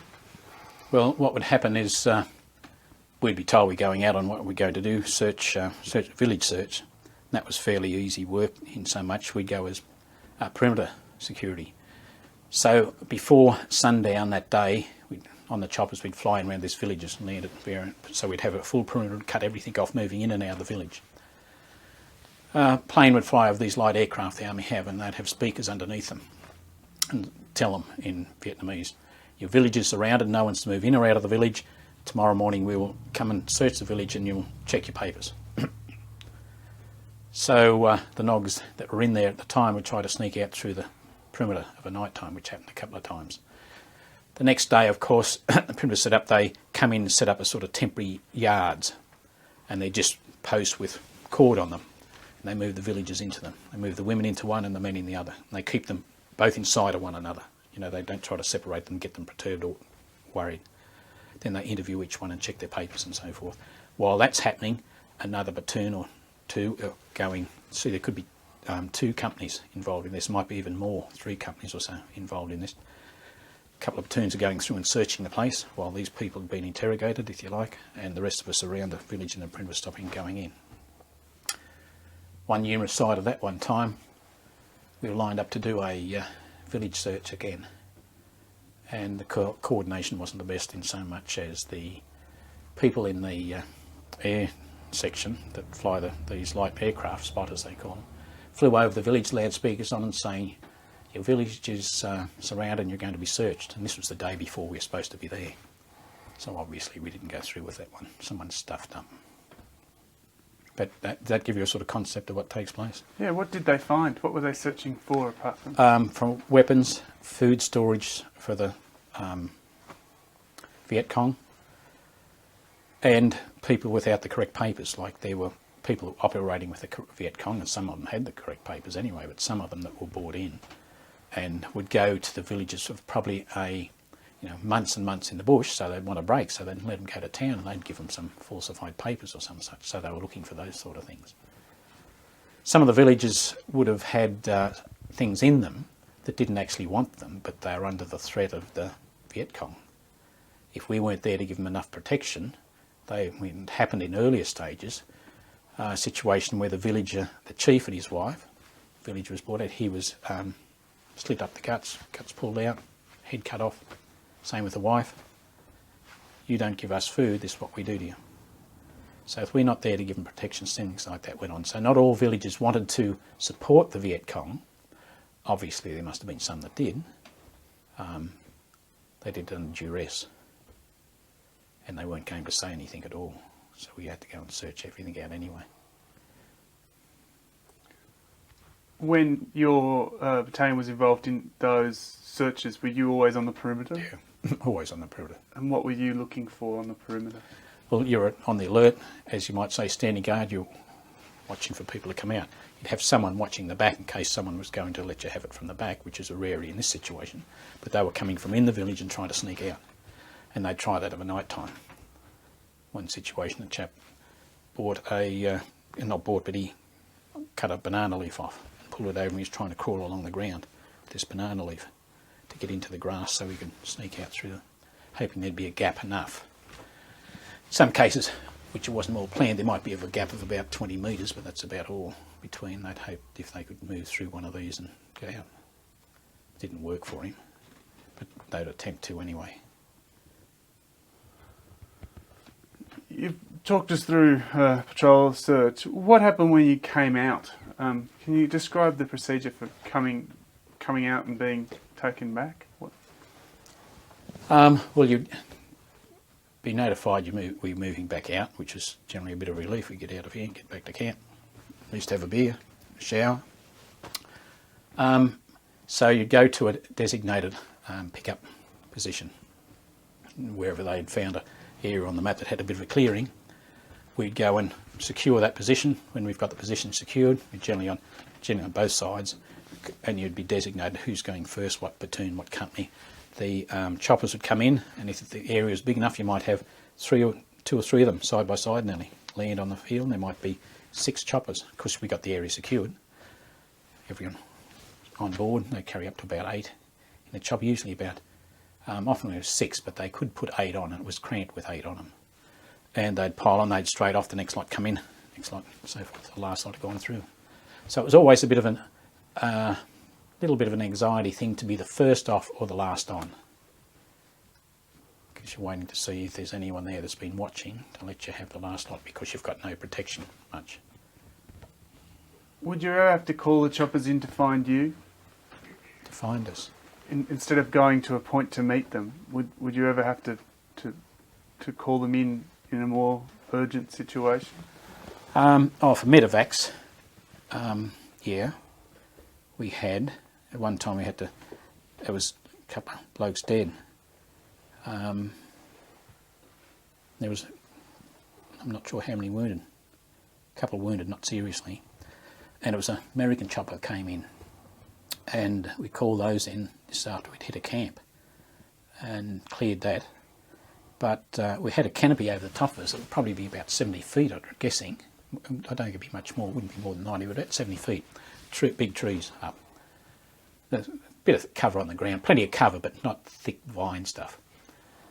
Anyway, there was a gap in the canopy where they're calling this chopper in. We expected the chopper to stay up there and winch down with a stretcher we put these blokes on.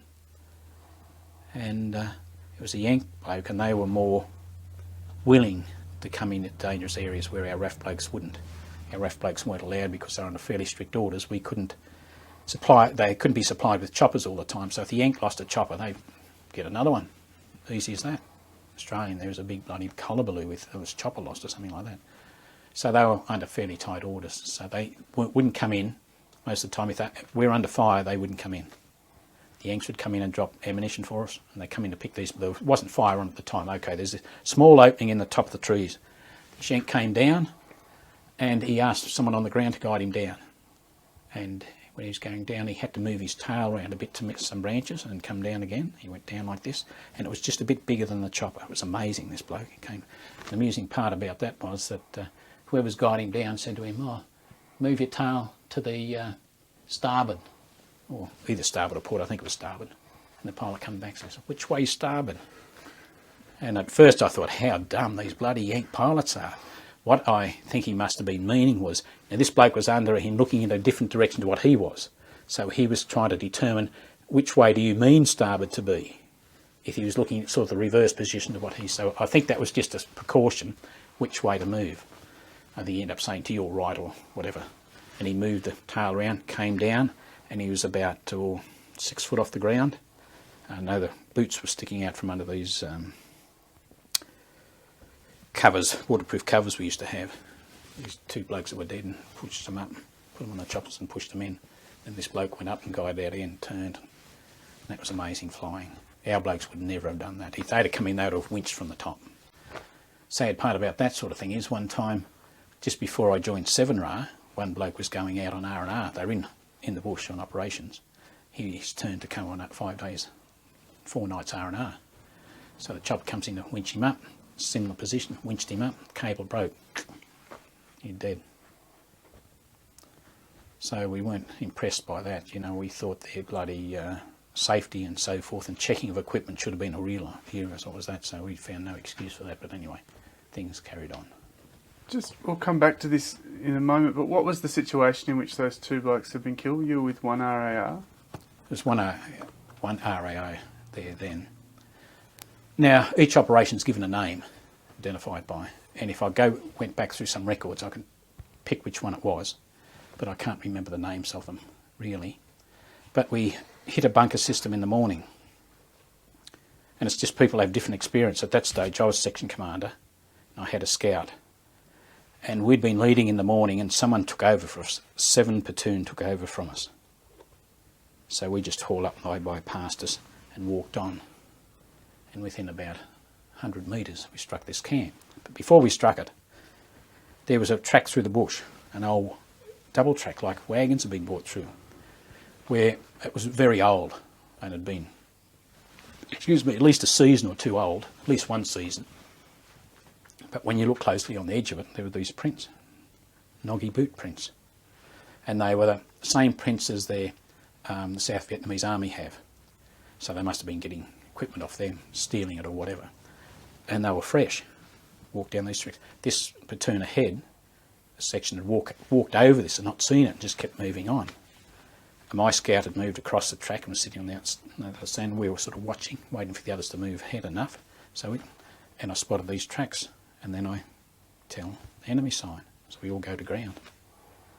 And the message had been passed to the front too for those blokes, but what had happened, after we'd gone to ground, 2 nogs, and this is probably good training on their part, there was activity going in the camp ahead of us, just ahead of us, only by 30 metres or so. These 2 nogs come up the track, and they had either gone down there earlier as a sort of, must have known we were in the general area, you know, we could be kilometres away.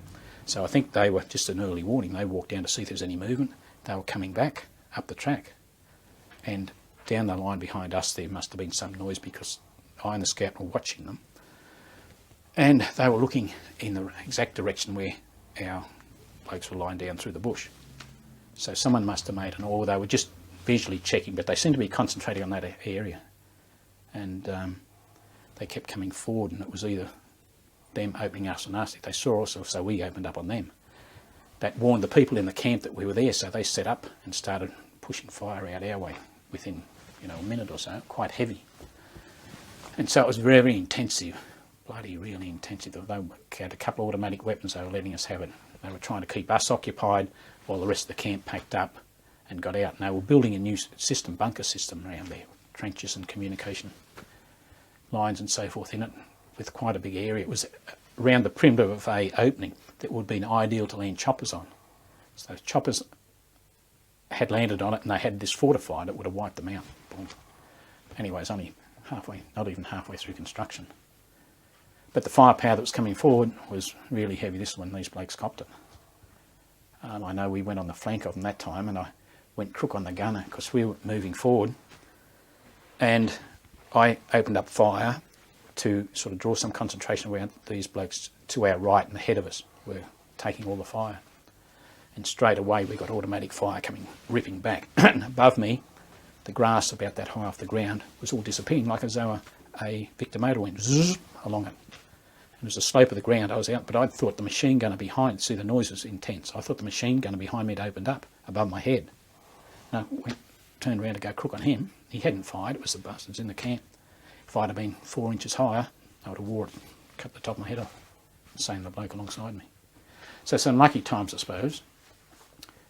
Anyway, these blokes that were in the thick of it, just on our right, they were too far forward without enough cover, and this automatic fire that was raking the area all the time just got a couple of them, cleaned them up. They couldn't see the bloke that was firing at all, but he was just going berserk with some heavy automatic weapon, just raking the area back and forth all the time. Keep us occupied. And what happened in our type of operation, they'd stopped. Normally when you hit something like that, you get a mob out and flank them and you attack on the other side. They'd had that happen to them one time before, and they attacked, and the Nogs was set up in a camp system which they didn't know. And they'd attracted them here, and they went to sweep on the side, and there's a mob waiting for them as they come in. Fortunately they got out of it without too much serious consequence. But so they slowed their tactics. They were slow to do a flanking move then. So they were waiting here, and we were there for hours, and they called some of the Phantom jet fighters in from the Yanks to come in and strafe the area and thinned them out, and the rest of them took off. So by the time we took over the camp, there was no bodies, and I don't think we would have shot anyone, even the fire that was moved into, unless the rockets from the jets did, but they would have taken those away. I don't recall in that there was any blood or any. I think they just got out, carried what they could. They left some stuff, but they carried what they could and went as quick as they could. Booby traps. Did you ever come across those sorts of things as you were scouting? Yes, but not much of them. Probably fortunate after I got there, the Viet Cong were better armed. They were getting their supplies a little bit better than what they had in the early days. So they had more, what we say, weapons of more modern style at that period. AK-47s and various other things. Prior to that, they didn't have much at all, so they relied on a lot of booby traps that were made up from bamboo spikes and all this, pansy pits as they used to call them, snares and so forth, that would throw arrows and that sort of thing. But fortunately, because they were better armed, and whether that's fortunate or not, there were less of the booby traps we'd struck than what had been there previously. So the only thing I can recall coming across at times, this wasn't me particularly myself, they'd picked it up with mine detectors. There were mines, set in areas where there likely to be movement. One time I was with APC carriers. We went over a mine that blew the track off one, the APC carrier in front of me, not the one I was on. Bloke was slightly injured on it. He was leaning over the top, had his machine gun over the side, and the machine gun went up and smacked him in the face from the blast. Blew the track off the APC. Now, there was one time there was a grenade, and it was tied up on fishing line I came across, but other than that, that's probably the only one. Pansy pits. I saw the remains of one that had been there for so long, the covering on the top had just rotted and fallen in. So it was fairly obviously there. Had probably been there for a couple of years, I suppose. Still could have been a problem if you were walking through it in the dark, and that's something else we didn't move at night time. If you're in, as you might imagine, if you know a country area around your house yourself, you can move quite easily in the dark, but if you've never been there before, you don't know what's there, so not safe to do. We had an instance not far from another village out from Berea. So night time, and we were down there, there had been Viet Cong movement in the area, and we went down and had a sort of a standing base, a harbour position in the edge of the village. And what had happened during the night, there was a bit of fire going on down in the village itself. And this was when I was probably, I was new with One Ra, and I thought, you know, we'd go down there and clean them up, because more of us than them. Anxious to get down there and do something. And the OC was smart enough to say, oh, we stay here. We went down the next morning. What we found out, they had a recordless rifle set up on the road leading into their position. They were antagonising the situation, wanting to draw us in. I would have barged down there and probably copped some of that if I'd have been silly enough to allow to do it. The OC was smart enough to say, no, we don't do that. So another reason why you don't move at night time. You never... Let me think. Yes, one time we did, it was with 7 Ra. There's a little village near Nui Dat, Wai Long.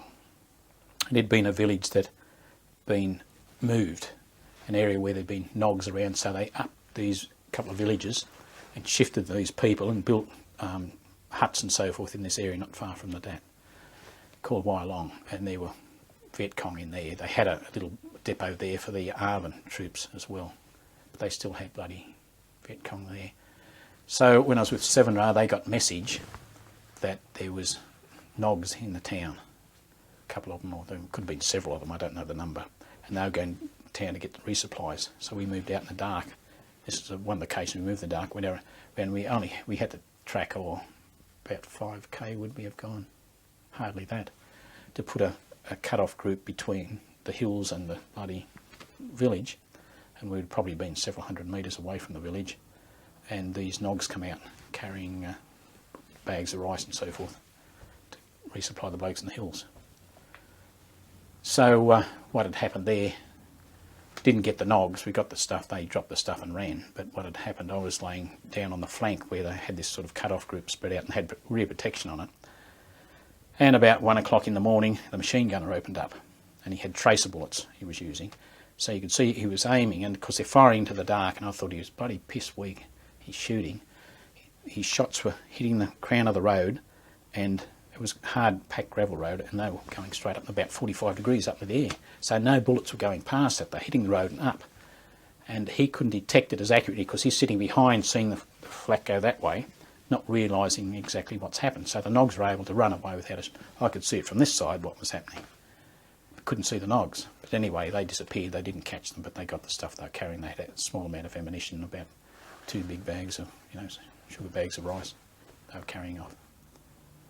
So that would have been one of the rare occasions you'd move over night time. Just with the nogs, are they always men, or there were also women who shot at you? The ones I struck, there was only one lot that had women in them. They were all men and young blokes. Their ages, they're like, you'll get a kid, he looks about 12 and he's 19. Their stature is smaller, or the majority of them, you'd get some exceptions. But they're different what they're growing up now, particularly out here, different food they're on and so forth. But they were very small people, light built, and look young for their age. Until they get to about 30, then they age pretty well, quickly and rapidly. But while they're young, it's hard to pick their age at all. Was there any feelings in respect to shooting women who might be shooting at you? Well, you wouldn't know it at the time. So the ones we went through, there's only one group that had women in it.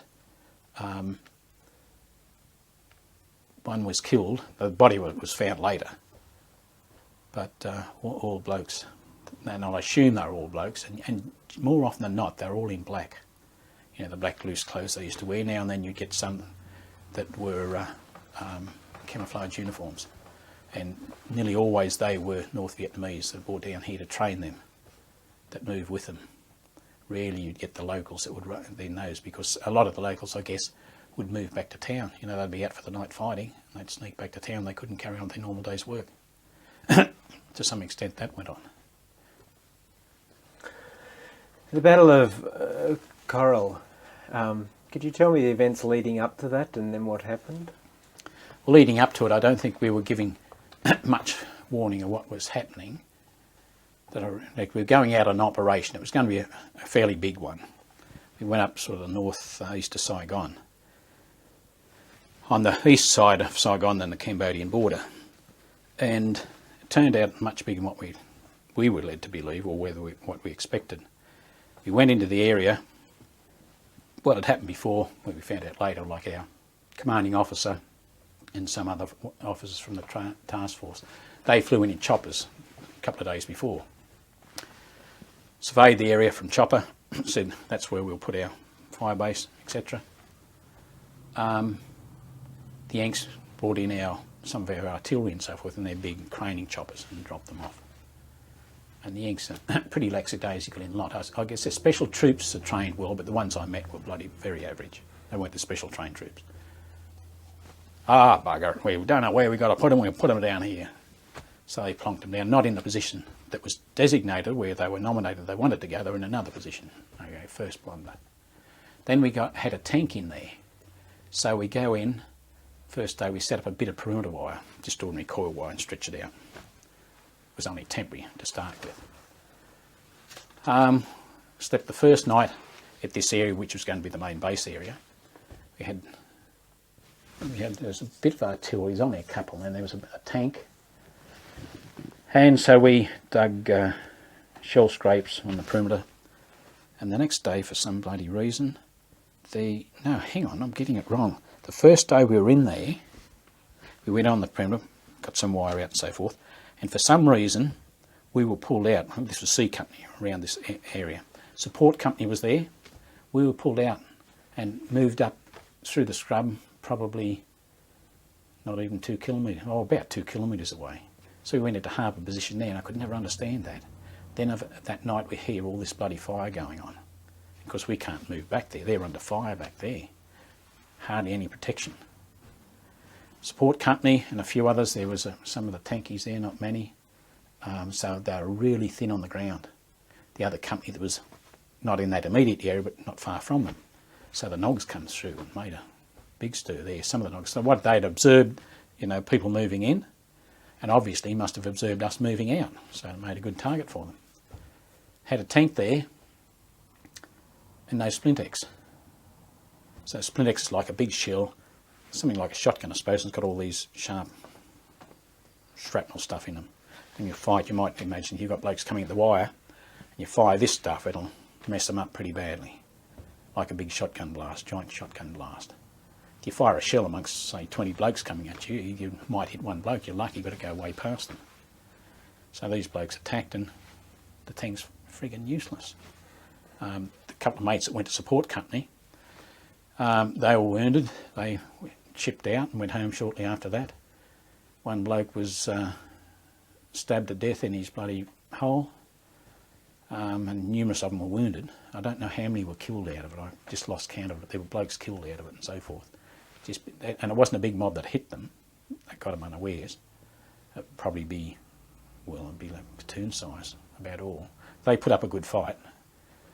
The blokes the mates that went back to Perth were saying after that some of them had to crawl off back to the centre area and get ammunition. They didn't have enough ammunition to keep these blokes off.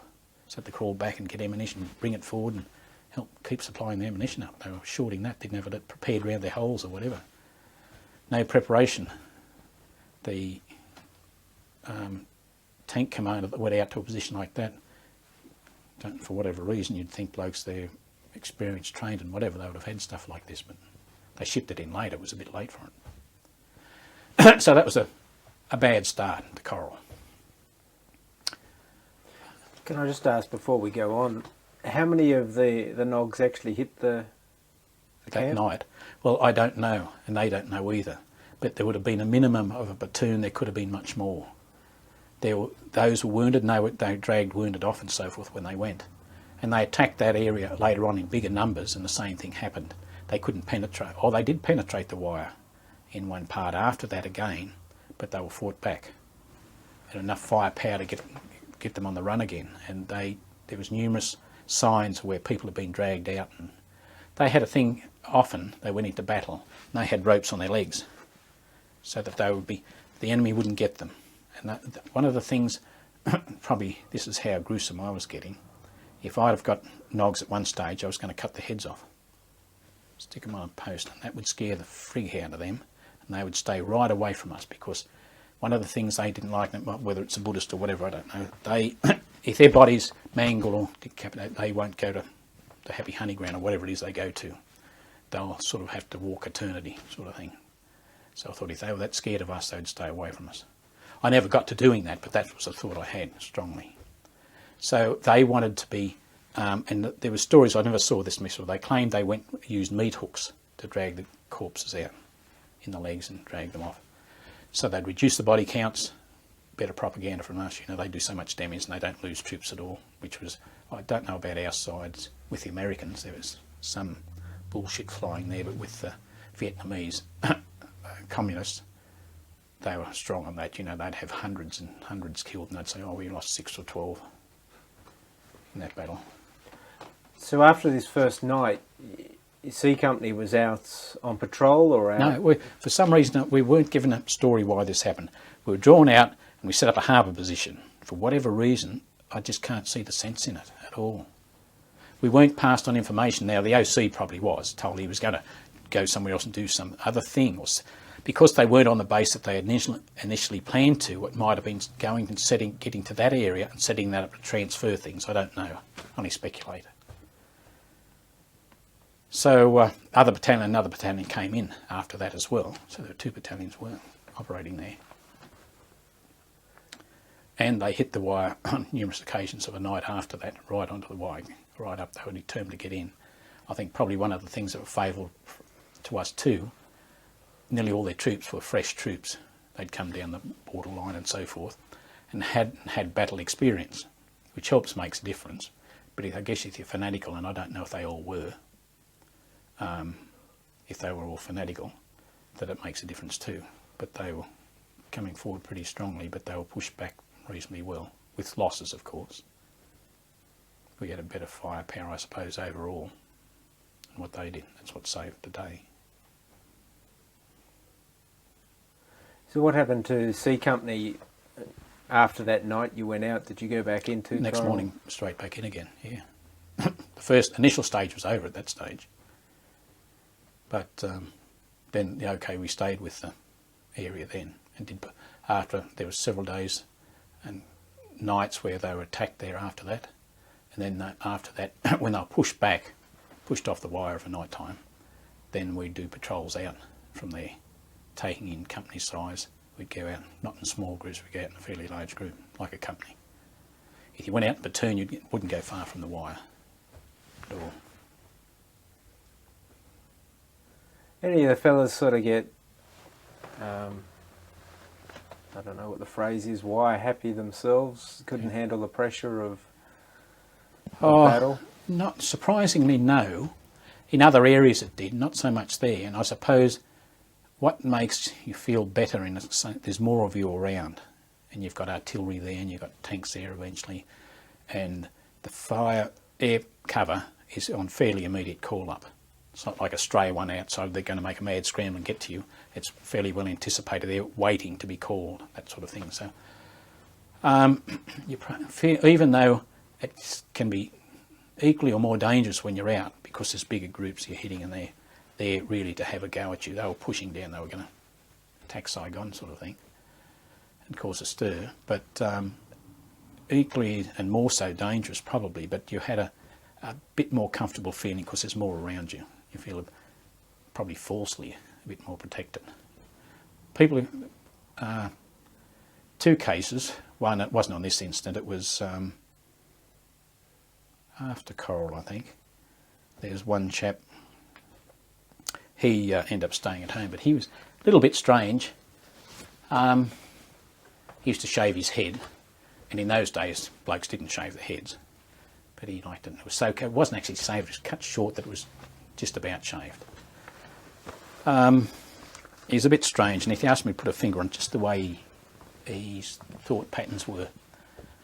One night anyway, or one day in the bush, he come to grab my pliers because he was, I don't know how to put this on tape either, but I suppose it's gone now. I used to use dum-dums, and the reason that's cut the front of your bullet off. The reason I did that one time in the scrub, I'd shot a nog through the leg, and he scrambled off through the scrub, and we had to track him through the scrub so he could lie doggo and get us as we come upon him, which is not a good situation when you're tracking someone you don't know where they are and the blood stopped and there's no one in the near vicinity. You get a bit edgy, every bush has got a nog behind them sort of thing. So I thought, well, next time, I only shot him in the legs purposely, didn't go for a body shot, which I should have done. So I thought next time I'll use something that'll stop him, because I had an Armalite weapon. It's about a 5.65 or something, 5 point something. And it's a lighter bullet than SLR, so it's a higher velocity bullet, but if it went through a muscle it doesn't make as much damage. The SLR will probably knock you down quicker than the other. Anyway, I thought, well, I'll hit him with something that's going to make him stop, so I had every second round in the magazine dum-dum. First shot was a normal bullet. If I wanted to get an accurate shot off, I knew the first one was always a dum-dum. An accurate one, I'm sorry. Every second one was a dum-dum. And I guess I shouldn't have done that, obviously. One bloke didn't get into trouble over it. One of the machine gunners in 9 Platoon wanted to borrow my weapon. He had to take, his was down at the armourers getting checked out because he had a couple of stoppages on it. So he took it down to get it checked out, and it was he had to go down and pick it up. So when you walked about the base, you had to have a weapon with you. So he borrowed my Armalite. He went down there, and for some reason, when it was on the bench, the armourer picked it up and checked it. And when he looked at the magazine, there's dum-dums in it. So he sort of gave him a tut-tut, but nothing was done about it. Anyway, this bloke, that story came to mind, this bloke came to see me. We were out in the bush, and he came to borrow my pliers. I used to carry a pair of pliers to do this to. He wanted to do the same thing. He thought that was gung-ho or something. But anyway, back at camp, he was a bit stroppy one time in camp, and he came to the boozer and he was going to commit suicide, acting strangely. He'd never acted this strangely before. One of the section commanders in 9 Platoon that I had been before I was made up to section commander, he had, he's a different bloke. He used to get all the difficult ones in his section. Now, he had been through Borneo too, but he had some insight. He used to get these blokes working, no one else would want them. He'd get them working together okay. And he said to this bloke in the bar, he's going to shoot himself. So he went out and got a bullet, came back and gave it to him, says, don't fuck about, go and do it, get out there and do it. He called the bloke's bluff, he didn't do it at all. But he was getting us a bit thinking, Christ, this bloke's going to do it. This bloke pulled his bluff anyway. So he had some sort of insight, I think, to people. Anyway, this bloke was going home on R&R, and I had a talk with him, and I said, well, if you don't like it, here's the best thing, when you go back, you see your doctor and tell him you don't want to come back. I'm positive if you tell him that, you won't come back. He never came back. But he didn't shoot himself, which was a good thing. Another chap which I admire, really, this bloke's nerves were shot. I won't mention his name, but he was a likeable person, and this was well after Coral. Anyway, I had to go forward with a group, and he asked me, could he stay behind? And I said, no, what's the problem? He said, I can't do it. So I said to a Louis, the other platoon, because our platoon commander, we didn't have one at that stage. Surprised my platoon commander was our Tim Fisher for a while, but he left us and he went to transport after a period. So we were without a platoon commander then. Anyway, I'd asked this other Louis, I said, can I leave this bloke behind? His nerves are shot. It'd be better if I leave him behind. He's not working properly. And he said, no. He said, we can't do that. He says, tell him he's got to go forward. We'll help him all we can, but he must go. So against better judgment, I suppose, I went forward. It turned out all right. We went forward and we were under fire, and we were drawing back a bit because they're going to pour fire in from another area. We were drawing back, but the fire was coming right over the tops, and he was sort of frozen up. And I was encouraging him, okay, we're going back, crawl. We were on our stomachs because there was fire was coming down close on our heads, and we were crawling back on our stomachs. And he started to get a bit better when we were going back. And he's had in his top pocket cigarettes fallen out. His pack of cigarettes came out. And we're moving back, and I said, grab your cigarettes, grab your cigarettes. He was so petrified, he couldn't reach forward that several inches to get his packets. While I admire him, he was a pleasant bloke. I'd seen others that had packed it in and run, sort of thing, you know, being a bit piss weak on their mates. This bloke was scared, bloody stiff, but he was trying to have a go. So I admired him for that. Okay, I got him back out of it. I had to reach forward and get his cigarettes, but he just, what amazed me, he couldn't just reach forward and get them that much. State of mind he was in. I guess there are other blokes too. Blokes were nervous, but they did their job. They were scared. I remember one time I was bloody scared.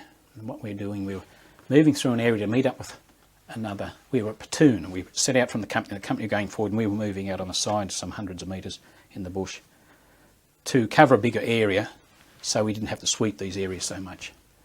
And my group was leading, and the scout I had then wasn't really good at all. But anyway, besides that point, he had thought he'd heard something, and I thought I'd heard something too, like someone running through the bush ahead of us. He'd gone to ground, and we were in the middle of a bit of a clearing, a bit bigger than this room, and about 3 to 4 times as long.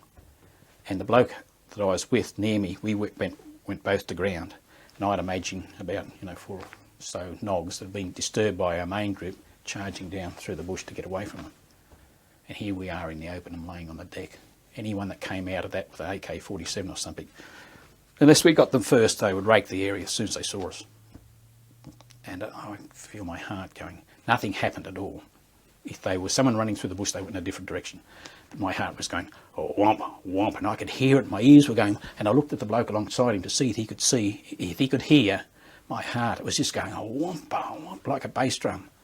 My ears were going, and I was waiting for these blokes to step out of the bush. When things happen, though, you don't get scared because you're actually doing something. It's okay. It's all over. You think, Christ, I might think a few things, but it's in this anticipation. I was expecting to burst out of the scrub on the run. Didn't happen, fortunately. But that time I wasn't frozen, but I was bloody anxious, really anxious, with the heart ticking away. It's one I didn't. It felt so much, it was going to burst. Boom. Never been like that ever in my life at any other occasion, but by geez, it was going. Cooled down quite quickly after. Like stopped racing like that, but by it was something I'd never experienced before. Can I just ask you about the dum-dum bullets? Were they illegal as far as... Geneva Convention, Second World War stated they weren't to be used, and that hadn't been taken out of the thing. So to say that now goes on records. I think people do think things worse, and if they're going to put me in prison now for doing it, it's a bit late. But I did. And I suppose I cover those thoughts, and it's not good. I was making excuses. What the nogs, the atrocities they pulled, and villages and people like that, mutilating people to scare them and win their support. So I wasn't too concerned about that at all. And as I said earlier, I had the attitude at this stage of them as not as really, I didn't consider them. I didn't purposely plan to do this, but I didn't think of them as humans at all. Coming back to the battle at Coral, did you actually engage the enemy as they were attacking the wire? Coming over the wire, yeah. Can you just talk me through what happened there? Well, again, when things are happening fast, you're not scared, and you react as you're being trained to react. And if there's a pause in it, you start to think, Christ, what's next? How long is this going to be? And the night, which is about 8 or 10 hours, seems like 24 or 30 hours or something like this. But you're watching for movement all the time. And if you got movement, you're firing at shadows quite a bit. And if there was movement, there's a good chance there was a nog there. And quite a lot of the time they were. So your rounds got nogs, you'd be quite confident of that. How many were dragged off, and you'd do a sweep out there in the morning during the daylight, and there'd be bodies you'd come across, but you'd find a lot of drag marks that were there, where they tried to push through and got copped, and their mates pulled them out, dragged them back. So they actually tried to climb the wire in front of you? In some parts they got into the wire, and they actually broke through the wire. This is at the time Tim Fisher was still with us at this time, and we had a sort of behind us. We were back from the wire probably 20 metres, and behind us another 30 odd metres was a sort of what we call a headquarters bunker, which is dug in partially in a lot of sandbags, so it's rounded over the top of the ground. He was in that area, and they were carrying ammunition forward, him and some others, and there were actually nogs coming past them at one stage. There's only a couple of them got through. They didn't know where they were disorientated, didn't know where they were going. But yes, they did penetrate the wire. Fortunately, they didn't get into anything there. They were either shot or they got back out. I don't know how many would have got back out. But, if they'd have got in there with ammunition and put explosives or grenades amongst them, they could have caused a bit of a problem, for sure. And in the dark, once they're inside the wire, if they're walking about like someone else, like no one was walking about casual. You're on the move, you're either shifting ammunition or you're on the wire, you're firing out. So it's pretty active at the time, and it's pretty tense. And you're going through the dark carrying some, not that I was, you can imagine if someone's rushing that way, you're thinking they're going back to get a box of ammunition to bring forward or some such. So it was a bit confusing there for a bit.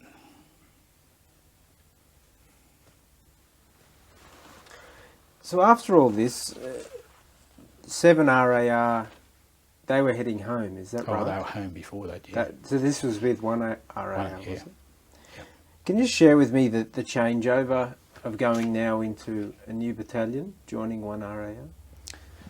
Me actually going into the procedure of them taking over was that they had an advance party that come over, and they're there for a couple of weeks, seeing how we operate and so forth. And they're there when most of 1 RAR move off, and they leave a few behind. And the new battalion comes in and settle into position.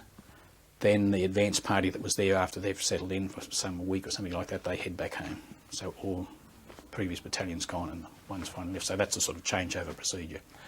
Then they have a few light an operation out in the bush that don't throw them straight into battle. They'll go and they could strike something. They usually put them up in the rubber plantations at Ben Bar and put them through there. And you'd get contacts up there for sure, but nothing big. So it's an introduction to get them into it. At changeover, the difference between when I come to 7 RAR, I come to what I determined a green horn or wet behind the ears. That's the way I felt.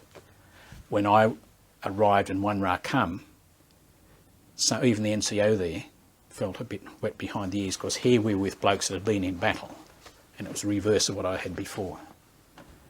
So they looked at you not in wonder, but this bloke's done it and we haven't. He's had the experience. And I suppose you all think when you're in battle, how are you going to react? How am I going to react? What am I going to do? I'm going to be scared. But when it actually happens, you're in action, you're doing things, you're not scared. Well, that's the way I found it. If you're in action, you're active, you don't have time to be scared. You just react. So how many fellas like yourself stayed on and joined 1 RAR after? Well, just to say in the company I was, I'm guessing on the actual numbers that went across, but I think when I arrived at 7 Battalion, there was quite a group of us. There would have been 9 plus. There might have been a dozen of us. I can't say positively. So all those that were there, and during that period, later period, there would have been a couple more come later on, towards the end still. And while with 1 RAR, of course, we got extra reinforcements on occasions. But those that were there when I went and joined them, there might have been 1 or 2 wounded. The rest of us all stayed with 1 RAR in the platoons we were with. But say I was in 9 platoon, 7 went home, I stayed in Charlie Company 9 platoon when 1 arrived, stayed on with them. So that was all right for a while. They'd be 1 or 2 over strength when they got their normal numbers, but you never... in the early stage you go to the bush with full numbers, but after that you never go to the bush with full numbers.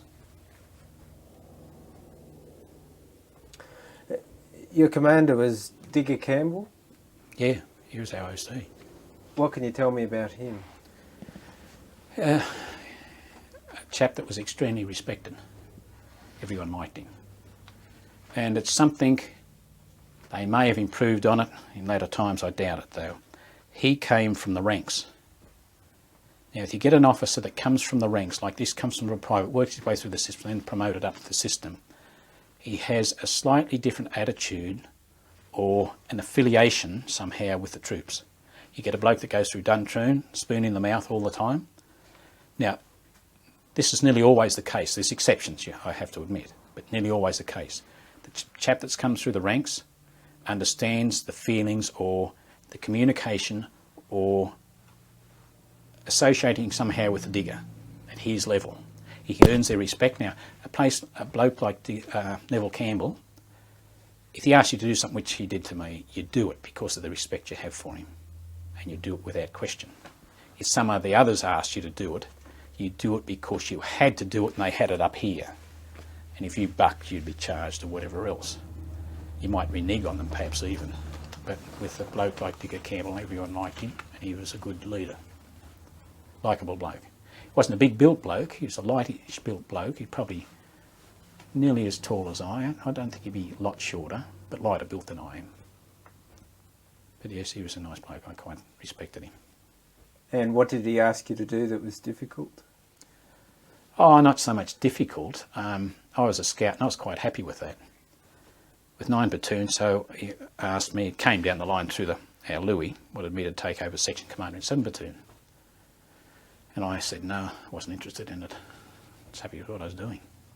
They asked me twice. I said no, I'm quite happy here.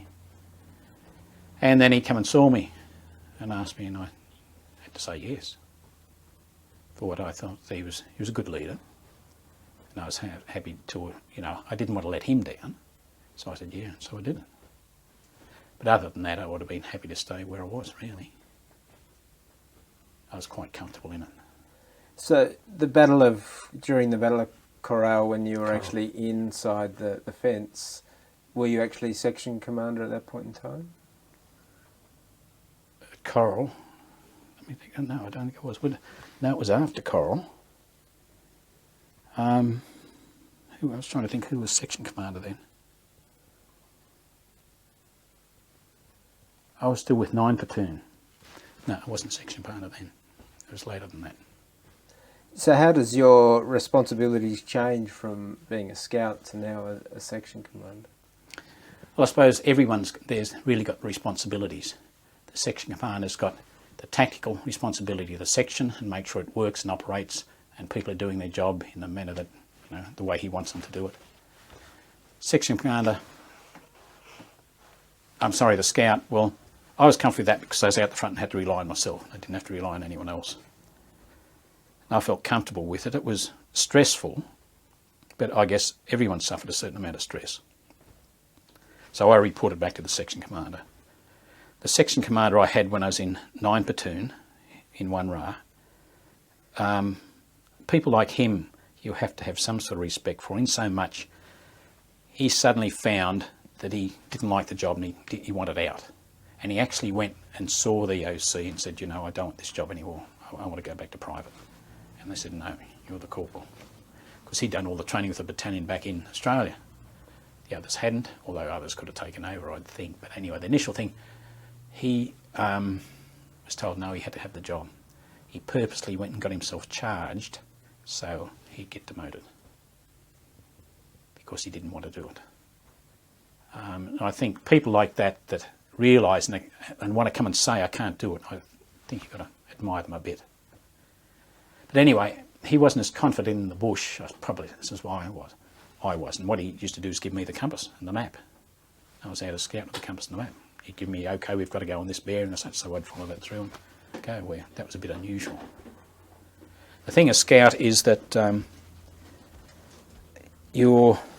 I think probably, and it depends on the person's character, more stressed because you're out the front and you're surveying probably nearly 360 degrees, watching all the time. You're alert, tense all the time.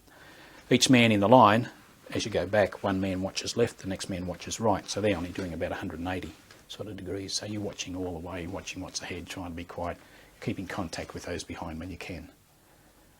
I used to find you'd get tense and you sort of realise it coming on a bit.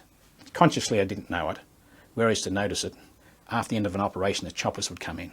You're on the choppers, and the choppers would take you. You get a couple of 100 feet up in the air. And it was actually like taking a lead coat off. You could actually feel all this stress going. And you suddenly actually felt lighter. It was just this stress creeping up on you. You're becoming more and more tense all the time. I didn't notice it happening, but it was happening.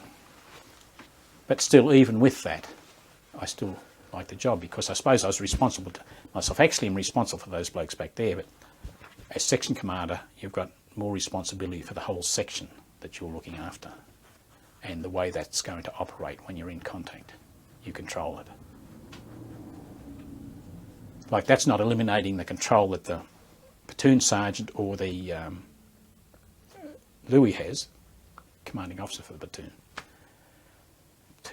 Officer, whatever you like to term him to be. They still have responsibilities and they direct it, but see, when you're in heavy contact, that direction can be lost. And so it's each group have to work and try and work as close as they can together, but they've got to work independently to some extent. You're not totally autonomous under some circumstances, because you have no verbal contact with what's going on over there when things start to change. If the noise is too great, it's you just got to react and do something. So as the section commander, are you working out field of fire during action? Yeah. Sometimes it's not so much working out, it just happens. And, if you've got a rifle group there and there's movement and there's someone coming through or they're pushing through there, if you tell them to open up, they'll open up. So you are to some extent, yes, but each one's trained to some extent. They know when they've got to fire and when they don't have to fire. If there's something there, they've got to bloody fire. So they don't have to wait for you to tell them. Yeah.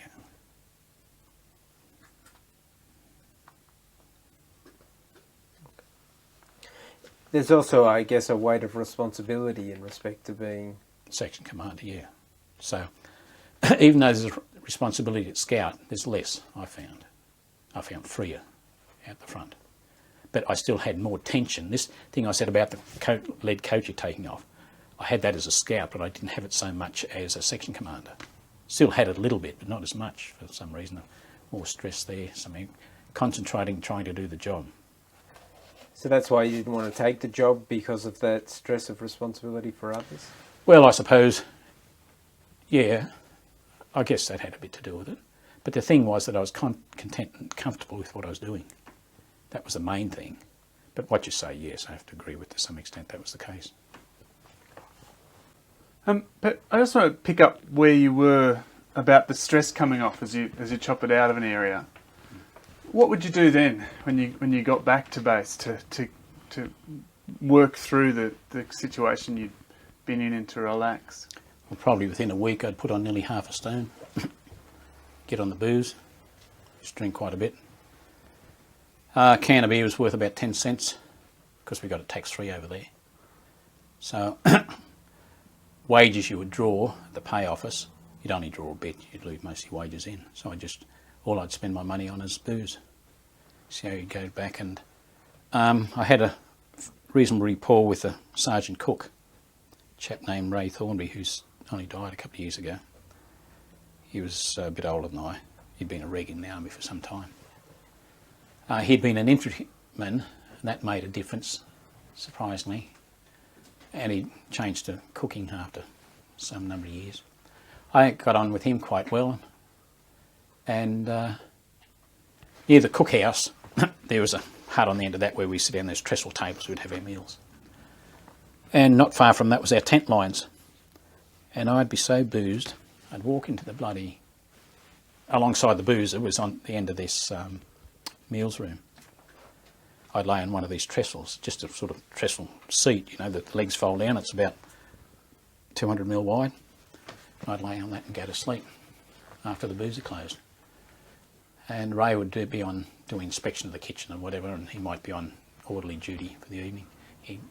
The orderly sergeant or officer goes around and checks everything's okay. He'd find me stretched out on this kind of. And he first met me when one arrived, and that was several weeks after, and because he didn't know me personally at that stage, I was a sort of new face. He didn't know whether I actually belonged to the company or not. Here I am stretched out on this bloody thing in the meals room, which is just an open hut. So he shakes me. What tent do you belong? I didn't know what bloody tent I belonged to. I knew I was up in 9 Platoon. I couldn't remember this, I was pissed, you might mind. So arm over the shoulder, he'd walk me up the tent line, look in each tent, we get to mine, that one's mine, put me in there on the bed, off he'd go. That happened several times, I suppose. But we got on together not just because of that reason. He was a drinker too. Another reason, I suppose, to help get along with him. Ex-infantry, they sort of rub together. But we used to get sly grog into the place. Now, most times we always had beer in the boozer, but sometimes there was a drought on. We'd have to wait for supplies. So we would get a supply off the Yanks, and it was this Budweiser. I don't know if you ever had it. It's the worst bloody beer I've ever tasted. Practically no bloody taste in my opinion, but we used to get it off them. And they used to charge us, I think, a cent extra, and they were making a profit on it. So they would come down from wherever, somewhere near Vung Tau. They had a couple of depots along the coast. They'd bring a supply of this in, and where they come into our area for C Company, there's a bit of a roundabout, the headquarters. They'd come past in their truck. They used to come up to Nui Dat to deliver something, I don't know what it was, probably foodstuffs or something. And they'd pull up near the grass on one side of the road, it's a bit longer. We purposely left it longer, and they'd throw a few of these cases in there. We'd pay them the money, we'd just sit and talk to them, and they'd drive off. We'd take the cases and put them in the rifle pits out in front of the tents. So behind the wire you had rifle pits and that. One main pit we just stood guard on, but if there looked like being action on, there was pits all around, people would come forward and go into those pits. We allowed this one to grow over with a bit of blackberry type stuff. When we come back off ops, for night time, we'd black out the tent. Of course, lights out at a certain time. We'd have waterproof capes all around. The sandbags about this high, about 1.2 metres. And the tents through over there, you'd see light through it, so we used to black all that out with extra canvas, and we'd stay up all night having a game of cards and hitting the booze. And in the morning, those who survived the night, our cook used to send down a tray, save us going up to the cookhouse, because we used to supply him with a carton of this booze. He'd send down a tray of bacon and eggs and whatever else, and some of the blokes at that stage couldn't hand bacon and eggs at that time in the morning. So that's the sort of things that used to go on in part. You know, it's not so much one scratches one back and one the other, it's just okay, we got on okay. So, and I suppose what helped, I pushed a carton of booze out of the ones we used to get. In a gun pit, one time we had about 8 or 12 cartons of bloody grog down there. And when we come back off ops, the booze would close at 8:30 or sometimes 9 o'clock. So if you weren't on duty or whatever, the first nights back were a bit of a booze-up show. I started speaking about the cook, so I'm not sure what your question was now.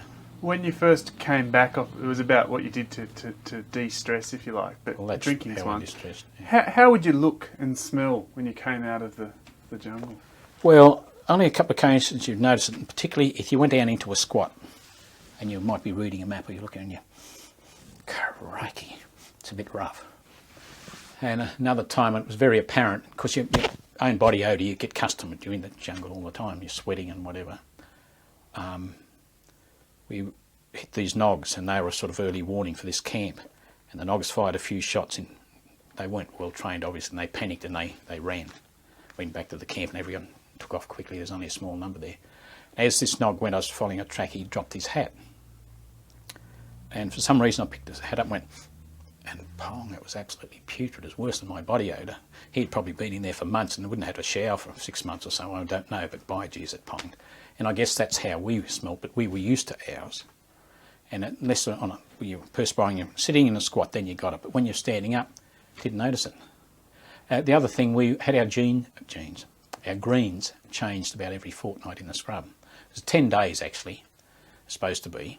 We'd get a resupply, the choppers would drop off fresh greens and so forth. We'd throw these oils in a bag and someone would pick them and take them back, and they'd go back and be washed.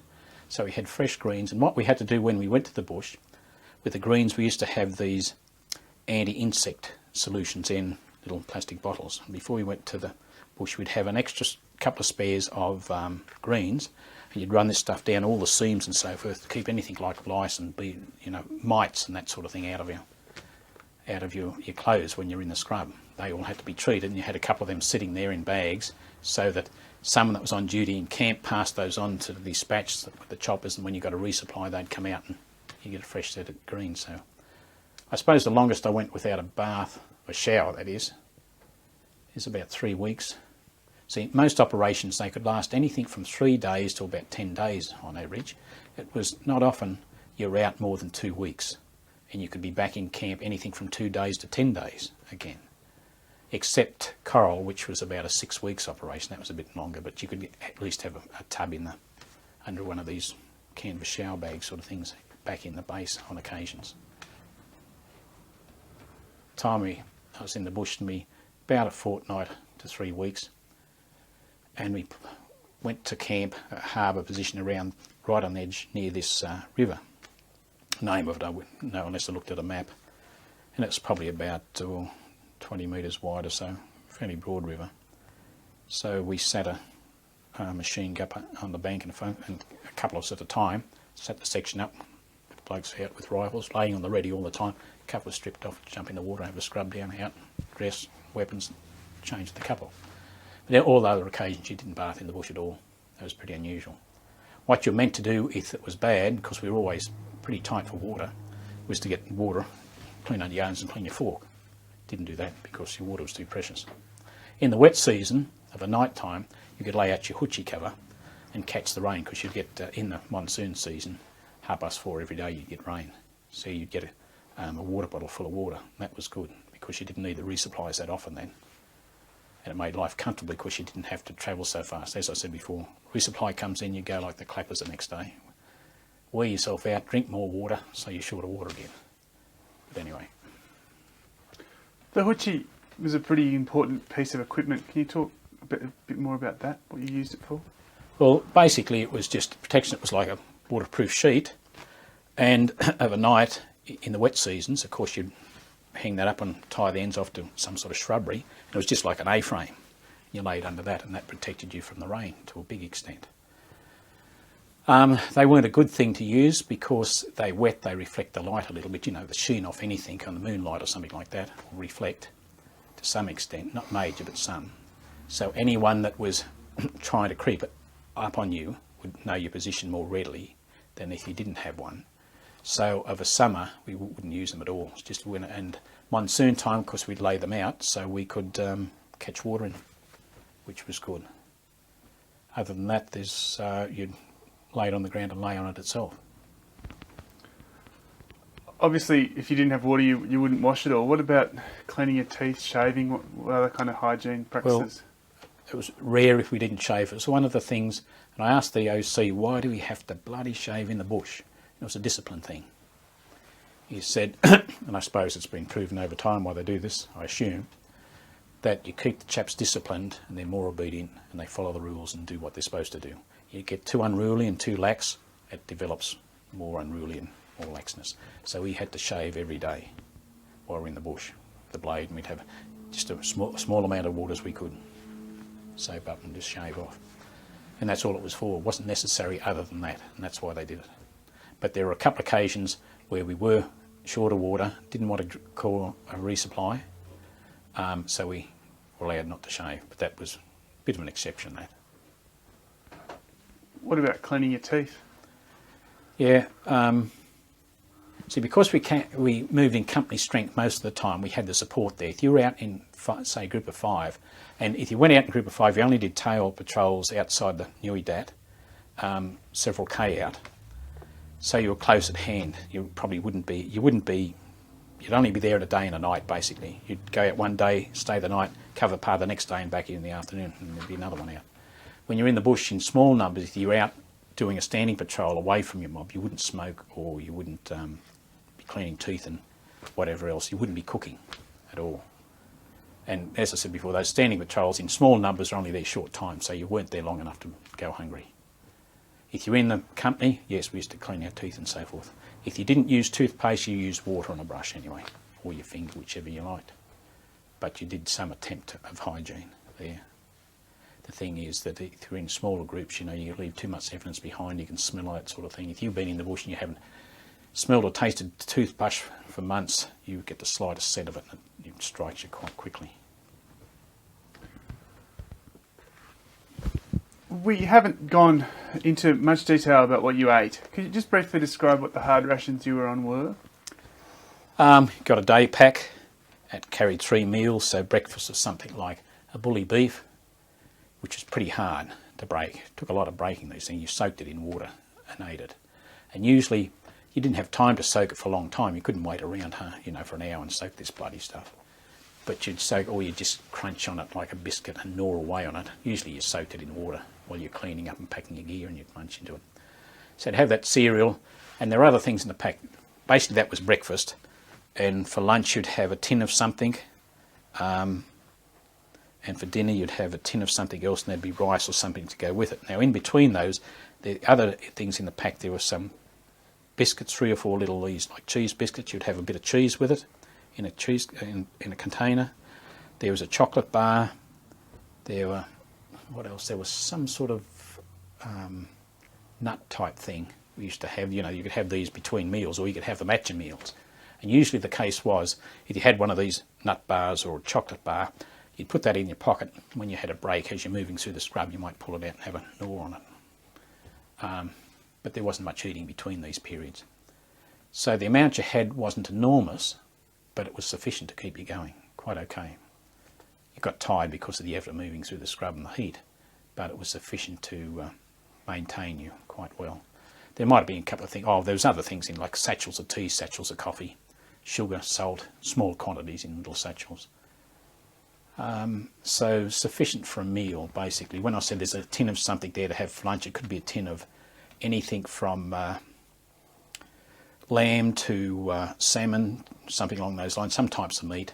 They had a bully beef one, which wasn't very interesting, but quite edible, what they used to call the old bully beef. Something like that spam stuff, I suppose. But they did vary. You got different packs. And another thing with that, once you've been out there something like about 8 to 11 days on a resupply, you got extras. These were the Yank packs, because the Yanks used to be pretty fantastic, and they got a lot more than we did. So they'd send a Yank pack out, which you could break up what you wanted. And they had, which was excellent, little tins of fruit, about 3/4 of the normal tin.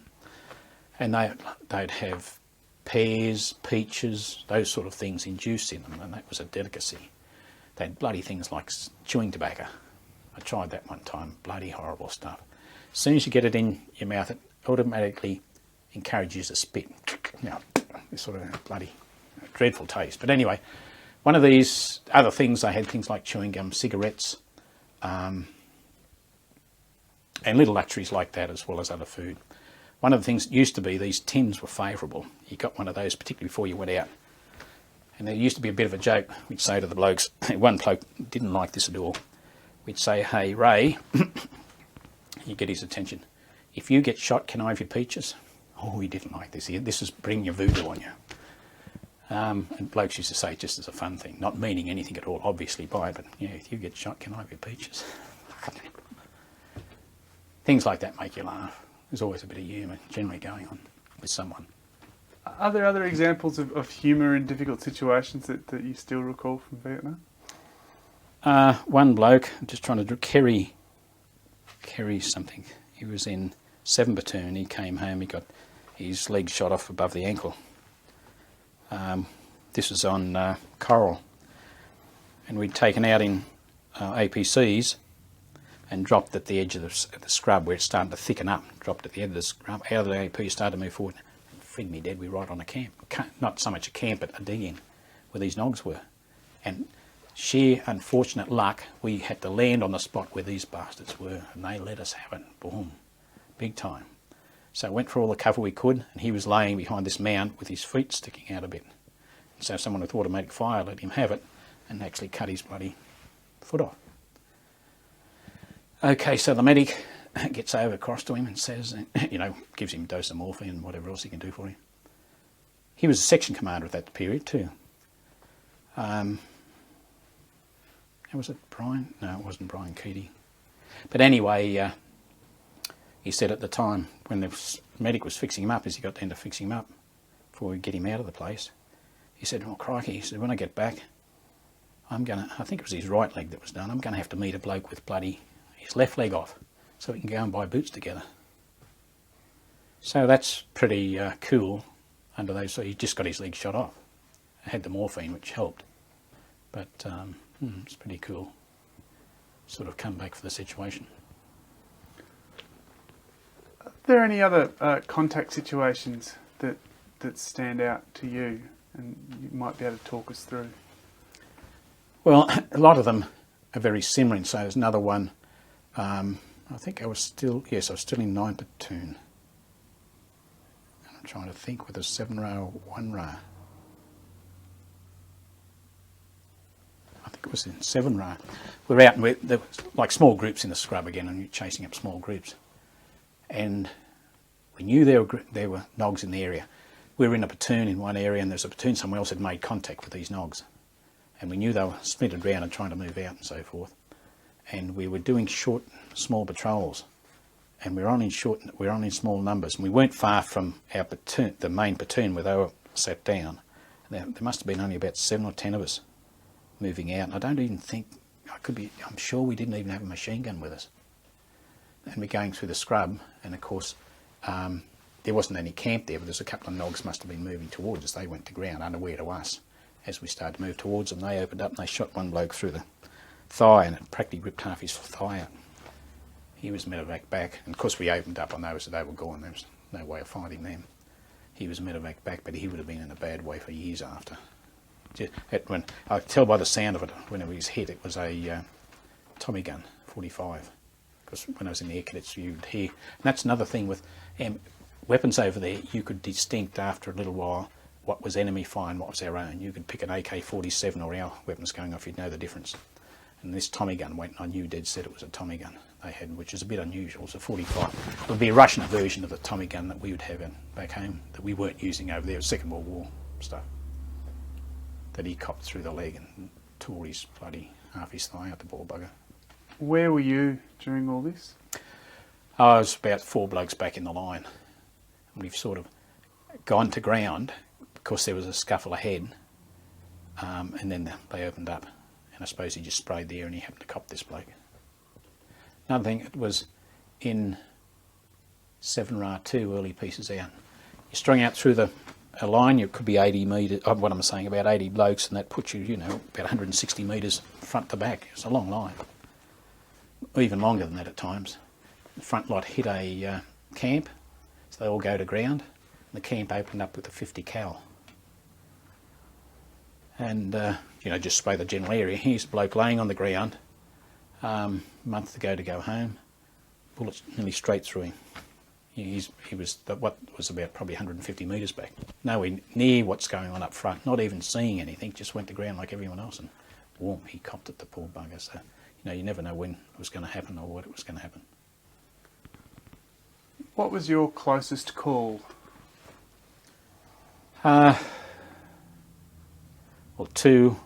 One I've talked about before, with these weapons were just above my head, cutting the grass off. Another time, had a scout, Ron Larkin, who was quite good, and I can't remember why, whether he was on R and R away, and I had this other scout in, who, without mentioning names on it, he was no bloody good whatsoever. I should never have had him as a scout. Some of the chaps in the section come to me and said, we don't want you to use him as a scout. And I knew he wasn't much good, but what I allowed him to be a scout, he wanted to be a scout. He'd come from Van Tower, because they'd guard the base down there. He wanted to join a battalion and see a bit of action. Young and silly like all of us, I suppose. So he wanted to be the scout, and I thought, well, okay, we'd teach him a bit better than what he is. He wasn't a good scout at all. The blokes come to said, we don't want him as a scout. And I said, will you blokes be a scout? And they said, all of them said no. None of them wanted to be scout. Okay, we keep this bloke as a scout. It was a very bad decision on my part. Time earlier, we'd walked into a camp with him, and lucky for us, the camp was empty. It was an old camp, been deserted. He didn't even know we were in it. I was aware we were in the camp before he was. He led us into this bloody thing. Now, if there'd been blokes in it, we'd have been having a hard time. Okay, fool me, I still had him there. Then, another time we're out in the scrub, similar thing happens. We're chasing up nogs in this area. They are in splinter groups, broken up, so we're patrolling the areas. And I think we were in company strength. This was just after Neville Campbell had been returned to Australia. His time was up, and for whatever reason, so he came back. They replaced him with another chap whose name slips my mind, but he tried his best, but he wasn't as good as Neville was. Anyway, we moved in on this camp. This chap's ahead of me, and he walks similar thing, walks into these bunkers, and he's in the bloody bunker system area. Turns around and he says, calls to me, there's bunkers here. Instead of signalling, he calls out to me. Of course, the Nogs bloody hear him. Unfortunately, there were only a few Nogs there. They heard us, so we had to go straight to ground. Got him back. We went to ground. Some of the blokes are starting to move up with us. Went to ground, and we were to go forward and throw grenades in the bunkers. These blokes cover us as we go, because they start opening up fire on the inside, and our blokes opening up fire, giving back. And we had to have our hand grenades taped for safety reasons. They had a problem over there long time before, when One Run did their first tour. But anyway, untaped the grenades, and we get up to, between bursts of fire, they stop firing, we get up and run and drop these grenades in. So we get up, and there was enough ground, as I think I said, enough slope in the ground so we're out of the fire range. As soon as we stood up, we were in range. We stands up to run forward, and this bloke, the scout, he didn't have his thing untaped. He pulled it out and he was ready to run, but this tape was still round the bloody thing, so I screamed, went, get back on the deck. We get back on the deck, and the Nogs were aware we're there all right. They sent a rocket. They were lining us up, and luckily we had dropped. Of course, he made this error, and we dropped. If he hadn't have made the error, he might have wore this bloody rocket. It hit the tree behind us, and we got the backblast of it, shrapnel of it coming back. So I was pulled out for a while. We finished that off, and another group swept through on the side, and we cleaned that group up. But then I had shrapnel wounds. He was bad in so much he got cut under the arm. It went in deep and cut a nerve, and so he couldn't use his arm at all. This bloke. I had shrapnel wounds light to the back and to the arms, lower back and to the leg. So I had to get back and get that stuff out and stitched up. I spent a couple of weeks in camp after hospital, and back with the mob again. So I've got now rambled on. What your question was? That was a close call, and that is what I want. A couple of questions about that incident. First of all, you wandered onto a camp. These were camouflaged. Yeah, What were you looking for to see if you were identifying? If you said the other guy didn't even notice that he wandered onto it, they were mounds, and so they dig a bunker, they dig a hole in the ground, and they lay logs across it, then put the earth back, and that was protection. The Yanks used to go through at times with the B-52s and bomb areas, saturate, bomb them, sort of thing. So if they had information there was a camp there, or they'd picked it up by photography or whatever detection system they were using, there's a camp, they'd go in. If they knew it, definitely they'd go in and bomb it. That would stuff the Nogs up. They'd have to restart again, so it'd keep them active from doing other things. So this was this mound, and of course in the growth, there's not a lot of them about, and they're amongst trees and that. They're camouflaged, and they've got leaves and everything. They've been there for a couple of seasons, some of these. So they've got sometimes partial growth on them, not always, usually not a lot of growth on them, but leaves and everything around, so they look exactly, except the shape of the ground you can pick it at.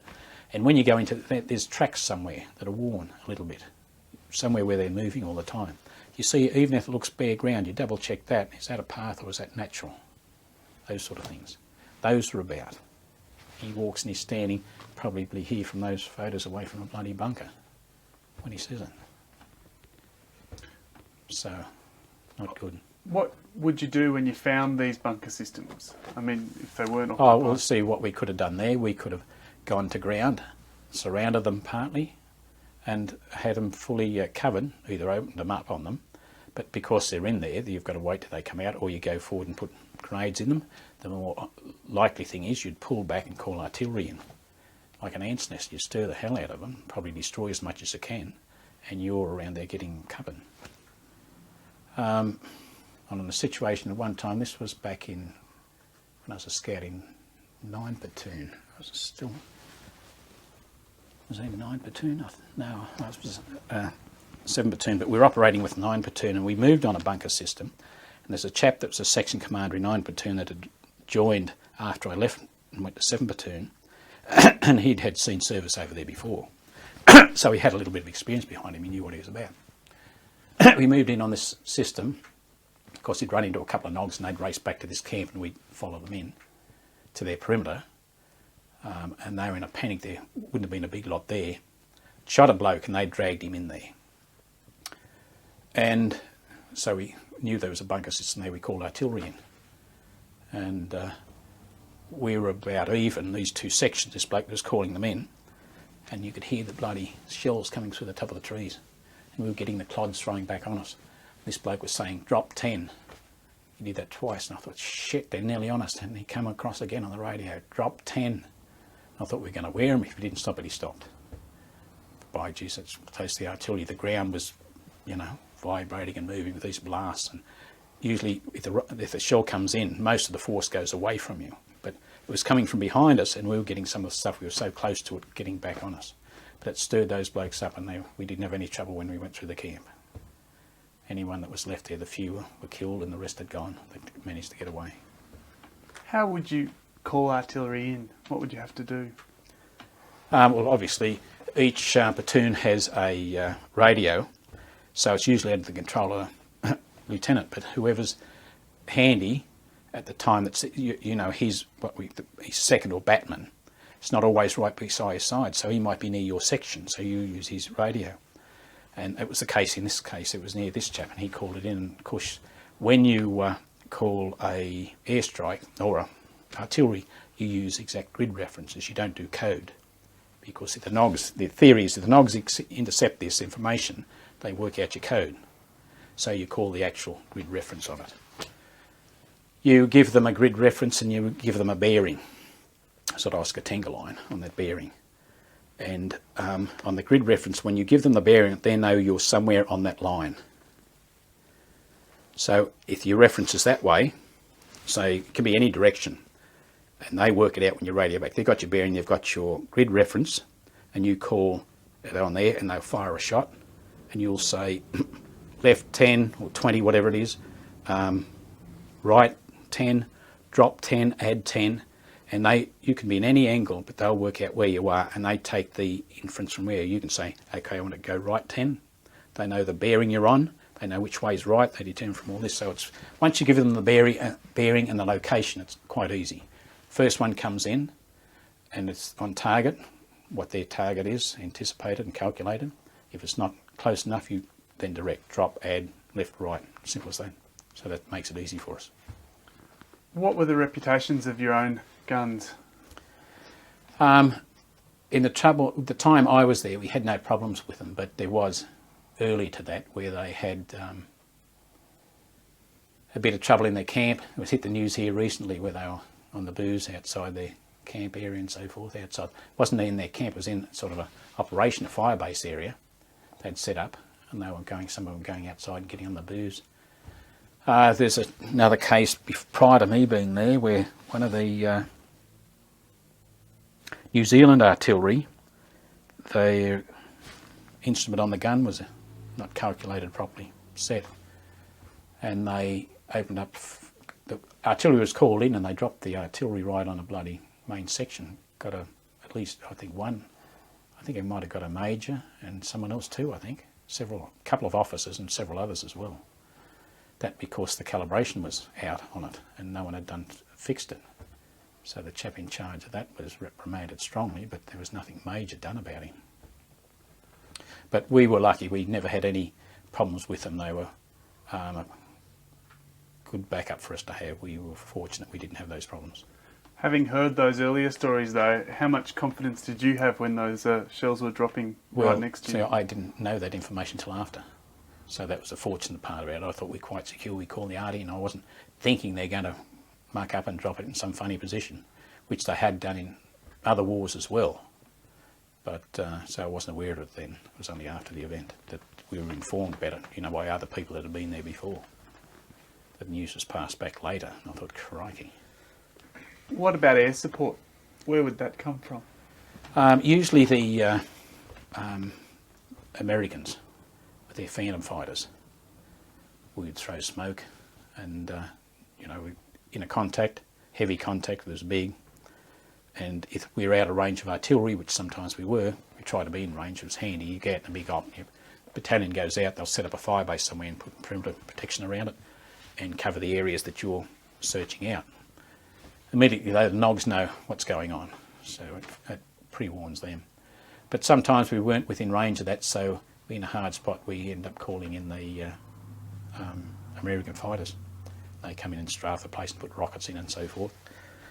They weren't as accurate, unfortunately, I suppose it's hard for them because we'd throw smoke and that would give us coloured smoke, this is. They would nominate, we see yellow or something. We say, yes, we've thrown yellow. We've got to give them a description where things are on the ground and see that it's obscure to us. We say, it's 100 metres ahead or something to the right, and they've got to try and pinpoint that, so they'll fire.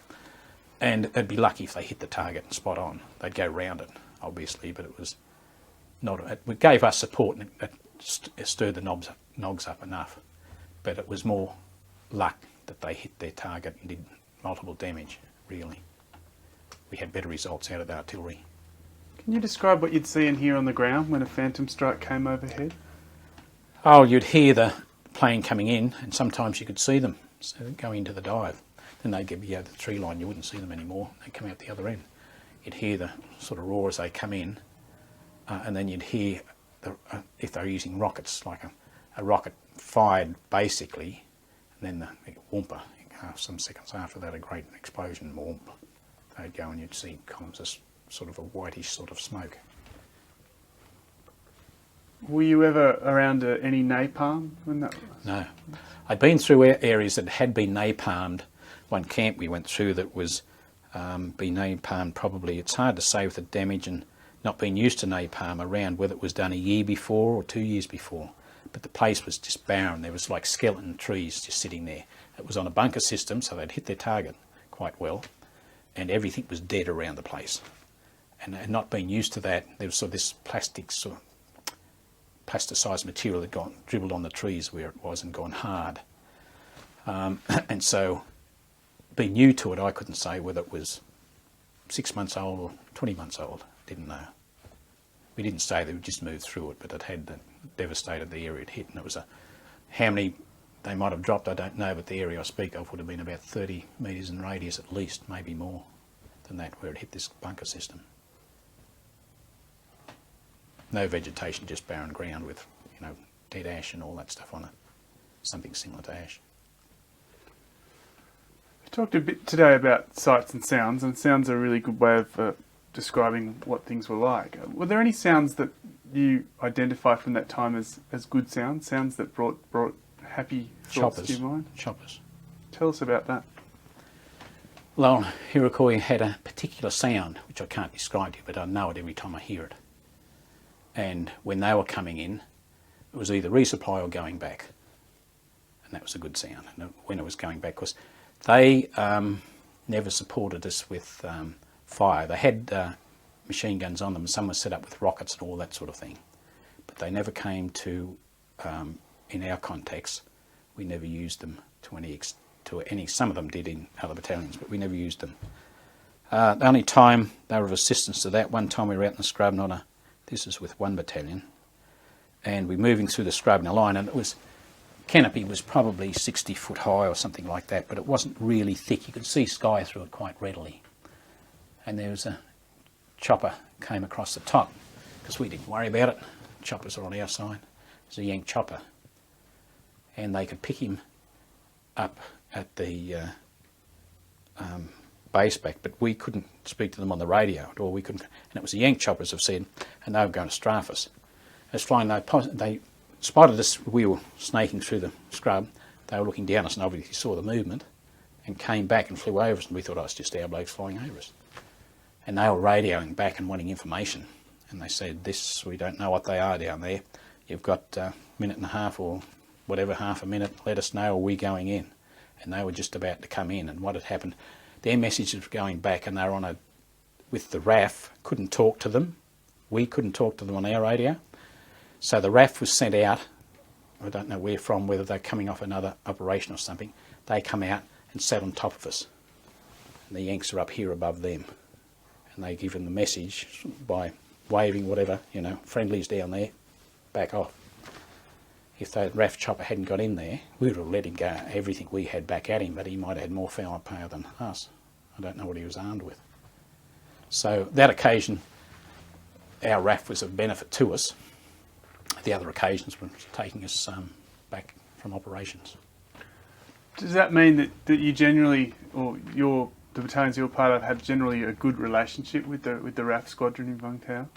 Oh, we did, but we we understood, you know, the Australian RAF situation where they were tight for supplies in vehicles, if you like, call them choppers, whatever. Where the difference with the Yanks, if they wanted something, they'd throw stuff away. Like they'd have stuff, the Navy blokes, everyone will tell you this, they'd have stuff, instead of repairing it like the Australian Navy or Air Force did, repair something, they'd just scrap it, new one in, scrap it. They didn't worry about it at all, they didn't have a second thought. Lose a chopper, so what? But if you did in the Australian Army, the Air Force, there'd be so much paperwork and reprimand and go through and whatever, it was a different story altogether. Earlier on in the war, the 9 Squadron had a bad reputation with some of the troops on the ground. Was there any evidence of that while you were there? No, not really, because we knew we weren't going to get them at this stage. If we were under fire, we were basically told by those who had been before us, don't expect the RAF to come in, they won't come in. At one stage we had to be resupplied with ammunition and the Yanks brought it in. The RAF wouldn't bring it in because we were under fire. The Yanks come in and get as close as they can to us and drop it off. The boxes might break open, not boxes but the metal containers and so forth, but they'd make an attempt to. They were very gung-ho, pretty well, the Yanks. Of the RAF chopper pilots, most of them are pretty straight and very rigidly disciplined. On loan to the RAF were chaps from the Navy chopper pilots used to fly with the RAF over there. Different characters altogether. You get out and they'd get in a chopper and they'd give you a bit of a joyride. Zoom, zoom, sort of this sort of thing. Want to have a look down there? And when you're in a chopper, no doors on, you're sitting on the floor and you look and you, Christ, you grab something like this. The centrifugal force that holds you there, you can sit and the chopper will turn like that and you'll just sit on the floor. But the tendency, you immediately grab something and hang on. It's surprising. But this bloke, from one particular bloke, he used to wear a beard and there was a couple of them from Navy. He'd give you a good ride up and down and this sort of thing and put a bit of fun into it. But the other blokes were straight-laced and none of that nonsense. Do you remember any of their names? No, I don't, unfortunately, but yeah. One last question on choppers. How did that reaction time since the war where you hear a chopper?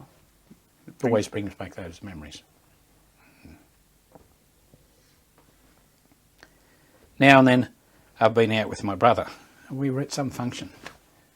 It was a show over there by the lake or something, or might have been down the coast, and you hear a chopper coming. We both looked at one another and it was probably, well, in sight distance and hearing distance, but straight away we both knew what it was. Here comes this Iroquois through. Yeah, it's got a sound of its own, really. Yeah. There are stories in the stress of the war, and especially where alcohol and perhaps even drugs are being used, that men would turn on their officers. What do you know about that? We had one case when Tim Fisher left us in 7 Platoon. We were without a platoon commander for, not sure the time, but it seemed like a couple of months. Might have been less than that. And then we got a platoon lieutenant, and his name slips my mind. I can't draw it to mind. He was quite reasonable. He was new, like over there. He hadn't been in combat before, but he was quite okay. We got on with him quite reasonably, and I guess he was feeling his way a bit too as a newcomer, if we could term that. He was only there a short time when we left, and so he stayed on. He went to another battalion, and some bloke threw a bloody grenade in his tent. They weren't after him, they were after the sergeant. The bloke that did it was a troublemaker, from all reports, not knowing the situation, but what come back in information from others. He was a troublemaker and wasn't willing to do as he's told as a normal disciplined soldier expected to do. So whatever he was in trouble about, he was on the booze this night, he had the narcs up, and when he went past, the sergeant said he reckoned he'd get him. He'd threatened to get him or something, but he'd throw a grenade in there, and it wasn't the sergeant was in there at the time, it was a Louis. And the Louis copped it. He was killed. I think he died in hospital. I don't think he killed him straight away from recollection. That's one that I've known of, but I know there's others with the artillery had one. And that's two I can nominate. There were more than that. But see, while you're over there, they don't like to spread those stories about. You don't find most of those out until you get back home, and you find it through the media or other reports. So they don't publicise that thing for obvious reasons to, have copycat sort of situations perhaps, but whatever, you don't learn about it. Was there anyone in your own experience that was hated by the men? Not over there. There were some that weren't liked as much or respected as much, but I can't say there was anyone that was hated at all, no. The RSM, they thought he was a bit of a pain in the arse, but he was just doing his job, you know, regimental sergeant major, and you do things right, and you do it this way, and you stand this way, sort of thing. But outside that, no, I can't think of anyone that I can recall at all. Peter, if I can ask you about Ray, you've mentioned him before. Which Ray? Ray, who was a friend who came and joined you, Ray Cox. Yep. He's killed over there. He'd come from Goulburn. There's several, well, about 6 or 7 of us went in from Goulburn. And I knew Ray quite well. Went to school together through Goulburn. Joined the army the same day. He went over with 1 RA. He trained with 1 RA here. I went over in reinforcement wing. I was with 7. And as it turned out, some of those blokes we trained with ended up in 1 RA, all went over there. Except there's 2 out of our group that, one went to tankies, one got out because of a crook shoulder, and one went to some admin sort of section that wasn't, he ended up not going. He did his national service, but he didn't go over there. Ray I was his platoon commander. And the annoying part about things was that Thomas spoke about the scout that led us into this bunker system where I got wounded, and he got wounded. Wasn't a good scout. After that I was in hospital, and that's when Ray copped it. He was put in the under the command, or not so much under, but another section commander took over my section while I was out in hospital, back in camp. I was in camp when I was in camp for about 2 weeks. It happened. And the section commander is the chap I spoke of that was on the drugs before. He wasn't on the drugs at the time or whatever, and that's the only time I saw it happen. But I feel bad about the situation, because a couple of decisions are made. One, having this bloody scout that I should not have had led us into that position. If he hadn't led us into that position, I wouldn't have got wounded, so I would have been still back in the bush. The other one, this section commander took over, his nerves were shot. And he was sort of platoon sergeant's pet in fashion. Because he'd been with that platoon and that sergeant probably all through, and the rest of the section commanders were newcomers, like myself, that had joined the system after them. So he was what it was like a teacher's pet sort of thing, the favoured one sort of thing. He's in the bush, and once he got into contact, he just went gibbery. He was useless, really. He could function otherwise, but one contact. And I'd seen this happen once before, and I regret strongly that I didn't go to the OC then and say on the side, you know, you've got to pull this bloke out, because he shouldn't be there. And I didn't do it. And fuck me dead that he led this mob into an ambush. Not that he was leading them, but under his sort of control. What the story I got back was that in a platoon group, and they were moving, they were going to sort of, not so much, a sort of standing patrol ambush position in part of the scrub, and other platoons were doing search and whatever around the place. So they were sort of standing patrol. And they'd been down this track several times, what they'd followed on. And I perceive, without being there myself, why it happened, that he didn't like being in the bush, so he's comfortable on this track. Walking through was safer for him. Okay, what I can surmise myself, that Noggs knew he moved this track, so they set an ambush up for him. They went in to go to this spot they were going to put a standing patrol up in. They were in platoon strength at the time. What I'm told, they would have been under strength, but platoon numbers. There was a lieutenant with them that had just taken us over not long before. But he would have given the information where we were going. So anyway, they go to this ambush, they open up with claymore mines. Ray copped it and had it straight away. Several others and all were wounded, so it was not a good move, really. And my regretful feeling about it is that there's a good chance it could have not happened. You know, anything else could happen at other occasions, you don't know, but I really perceive that could have not happened. I made 2 major mistakes. Had a scout that was no good, and I allowed him to stay. That was trouble. And the strongest part of anything I think about is that was a bad management decision on my part. I think that changed everything. It was bad, foolish. The other thing was this section commander, okay, he was trying to do his job, I suppose, but his nerves were shot, he really was. He was on a patrol, small patrol, we were protecting a artillery fire base before. He'd gone out in the scrub, thought he'd heard a noise, so he went to ground and sent radio back. We went out as reinforcements to back him up. We'd go out and back him up and do a big sweep and search around, nothing at all. He'd heard something in the scrub and panicked and just laid doggo there with his section, made him go to ground and no one moved, come out. And he was a nervous wreck then. He couldn't tell me which way he was going or what he was going to do or whatever, he was just a nervous wreck. So that's the first sign I got of it. And I should have done something about it, really, never did. Regret it totally ever since. And I've only just got used to talking about that. Really, I couldn't talk about it before. So it wasn't the best thing that ever happened.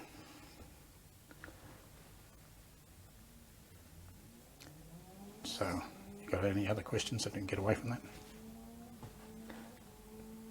Can I ask a couple more questions surrounding that? Yeah, okay. In respect to Ray was killed, was anyone else killed or injured on that contact? No, the rest were in it were wounded from the information I got, and I'm sure Ray was the only one killed on that action. Oh, in the whole operation over a period, there were others killed, but on that particular time, Ray was killed, and I guess that news hit me enough that I didn't perceive the full strength of the other information I got from it. I think Ray was the only one killed, I'm not positive. I'd have to go back and read records or something to say that positively. I just found it a bit devastating and I sort of didn't think of the others too much at the time. You used the phrase that changed everything. How did that change everything for you? I don't remember using that phrase, it changed things. Well,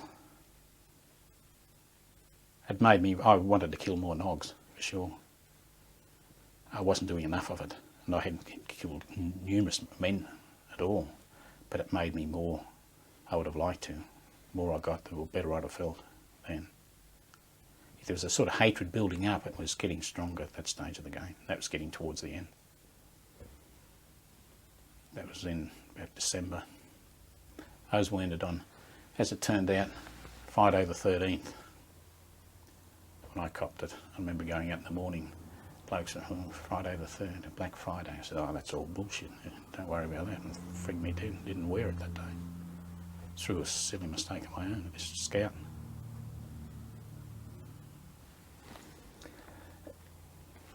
In your future patrols, after you received that news and were back leading, were you leading the same? Was everything as normal, or Well, were things at the different? time then, some of the time which I didn't use a scout, but when I had the scout out the front, I had him close to me all the time. Now, I'm trying to think, at the time we had another chap, Ron Larkin, and he was a scout, and he was quite good. And I can't recall back why Ron wasn't there at the time, whether he was on leave or some such, and I took this other chap on. I can't remember when Ron's time came. He was still there when I left, because I'd been there for about 13 or so months, and I come back several weeks before the rest of the battalion, because my time was up. And I was half a mind whether to stay for another 3 months. I could have stayed for another 3 months. I was half a mind whether to do that. And I decided, like, I used to live in the bush a bit, and we used to have, say, cattle dogs or something like that. It's like live by the sword, die by the sword. We have cattle dogs that used to kill snakes and things, chase fox and kill snakes. And all of them, as they got older, the snake got them in the end. They started to slow down a bit. And that sort of funny story sat in my mind. I started to think, if I stay here, I'm going to eventually wear it. Will I stay? I wanted to stay with the blokes. Will I stay? Will I stay? No, I better go back. So I half-heartedly said, yes, I'll go back. I don't know if I spoke about earlier, the idea of my father giving me a sort of prayer. I had to go back and finish my education properly. I don't know if I spoke about that earlier, but he left that impression on me strongly. Did I talk about that? So I quite liked the army generally because the previous, I used the term as I did before, brainwashing. The training, whatever I had before, I adapted to it quite well. Over there, surprisingly, even with things that went on, I was more comfortable there than being in the army here with the spit and polish. The parades here didn't impress me at all. It had to be done, sort of thing. But that was what army was to me, was over there. And you had a great camaraderie with some of the blokes you worked with. Of course, you relied on one another to a large extent. You had a certain amount. Some blokes I had quite a good faith in. One bloke at one stage asked me why I was a scout, why I want to be out there. And I had tremendous faith. A bloke named Whitey was the gunner behind us. And I knew if I was out there in trouble, he'd give me as much cover as anyone else would do. I had great faith in him. So I thought I was pretty safe there with, a few things like that. Some people you could rely on. Sometimes when you went into search or whatever, a sweep position, a bit unfortunate on the blokes I mainly drew, there were several I always had with me because I relied on them. So it meant some of the other blokes didn't face as much as often. And that was unfair on these blokes, but I felt comfortable with them. I had an idea how they'd react. And the other blokes I left behind, I was dubious of them that, they wouldn't carry it out as well. So I felt better taking these blokes and I used them more, which is, they did it, didn't complain. But it was everyone not sharing the same workload. And that sounds a slight exaggeration, which it is to some extent, but there was that that went on. How did you return to Australia? I come back by aircraft. Went over on the ship and came back by aircraft.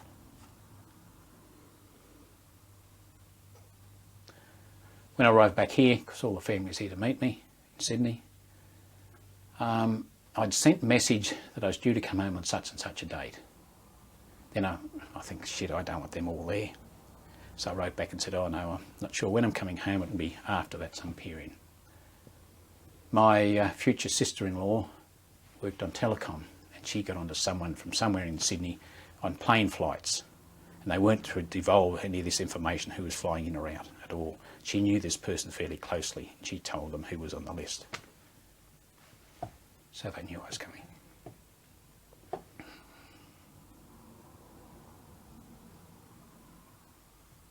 My brother did it in a better manner. When he come home, he didn't tell anyone. He just arrived at the door. Bang, here's Greg.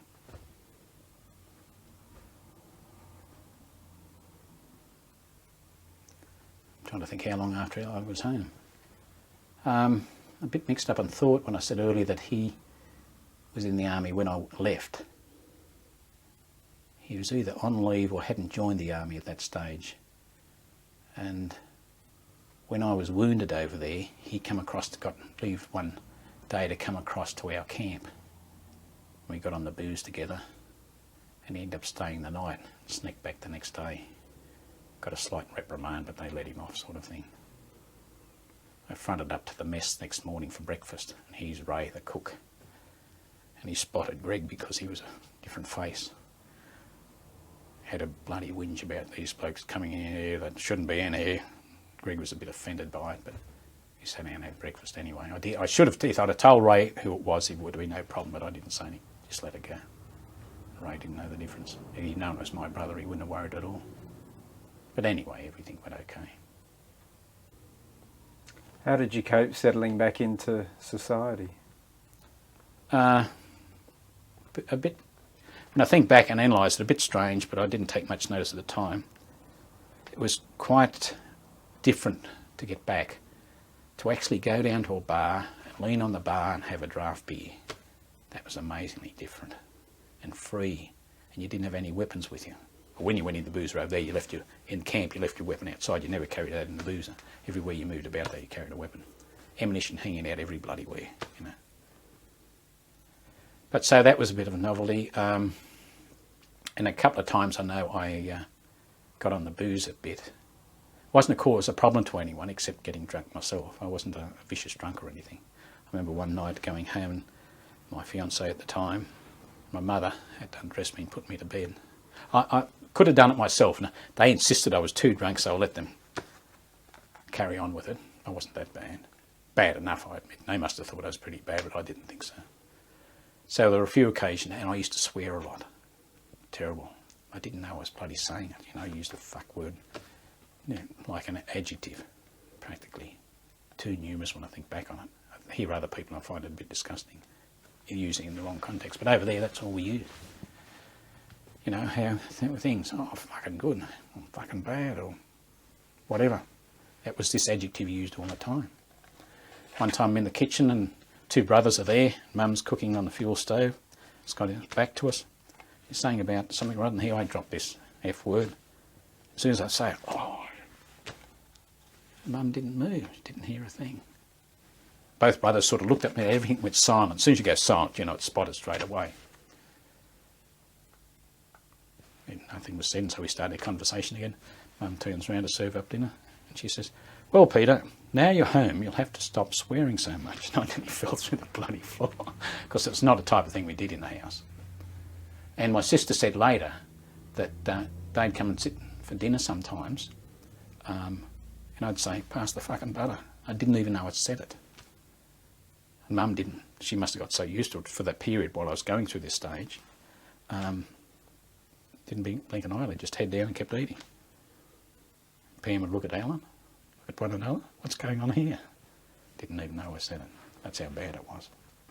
When I went out and I met my wife, not the girl I was engaged to at the time, that when I used to speak, I used to have to stop and think of what I said before I spoke.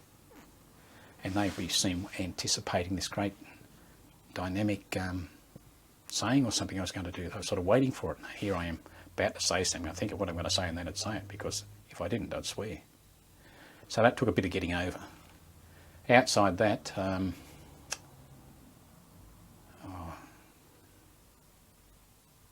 remember a great deal else. It seemed like a great deal more freedom, being back obviously, once I was out of the army. And settling down the normal pace of life, I suppose. And it took a while, longer than one probably anticipates. You think you go through those things and it doesn't affect you, and it takes time looking back after you realise how it affects you, but it sometimes takes a long time to pass through that and realise what's actually happened. Now, you know what action you've been through, but what it's done to you mentally and your thought pattern and those sort of things. You don't really, you think I'm okay, I'm the same as I was before I went, but you're not. So it takes quite a long time for that to seep through. Given that this is for an archive and future generations will watch it, what would you like to say to future generations about war? What I'd like to say, the unfortunate thing, I believe they're not going to stop. There's a slow movement towards peace, and that might come in a couple of 100 years or several generations, get closer to it. You look at these small African countries and whatever, those are not going to stop. I suppose if you've got a commitment, you've got to carry it out and you've got to do it properly. And I made a blunder by making a few bad judgments. When you see a fault, and I've done that since then, when I've seen a fault, acted on it. Not that I've had great result from it, even though these cases, but at least I acted on them. I let those things lie, and I shouldn't have done. I suppose I can suggest perhaps inexperience, not wanting to make too big a waves. The mentality is you don't dob your mates, all those sort of things wrapped in with it. But you've got to do your job, as much as it might displease some people. You've got to do if you believe that's right. You've really got to do it, I suppose. And I don't suggest, okay, people should go to war, but there's some situations I think people still find for a long time they're going to have to, or you're going to be walked over and taken over. So I don't think I can add more than that, really. Do you have any other thoughts or comments you'd like to add to the archive? I can't draw anything more than that to mind unless you can stimulate the mind with a question, but not really. The sort of thing, the other thing I'd like probably add to it is, and I've known this, people have heard reports about and talk amongst themselves that come back from even the Second World War, come back bits of zombies, gone through things that have been quite terrible, and come back as a near zombie. Give them several years to settle down and get back into the home style again, and they revert back to nearly where they were. So generally, the majority will get over it. and moved back to be, you know, I turned into a killing machine, I suppose. I didn't kill hordes of people, but I was turning into that. And after it reverted back again away from that training that I had. So, you know, there's hope for people in that line.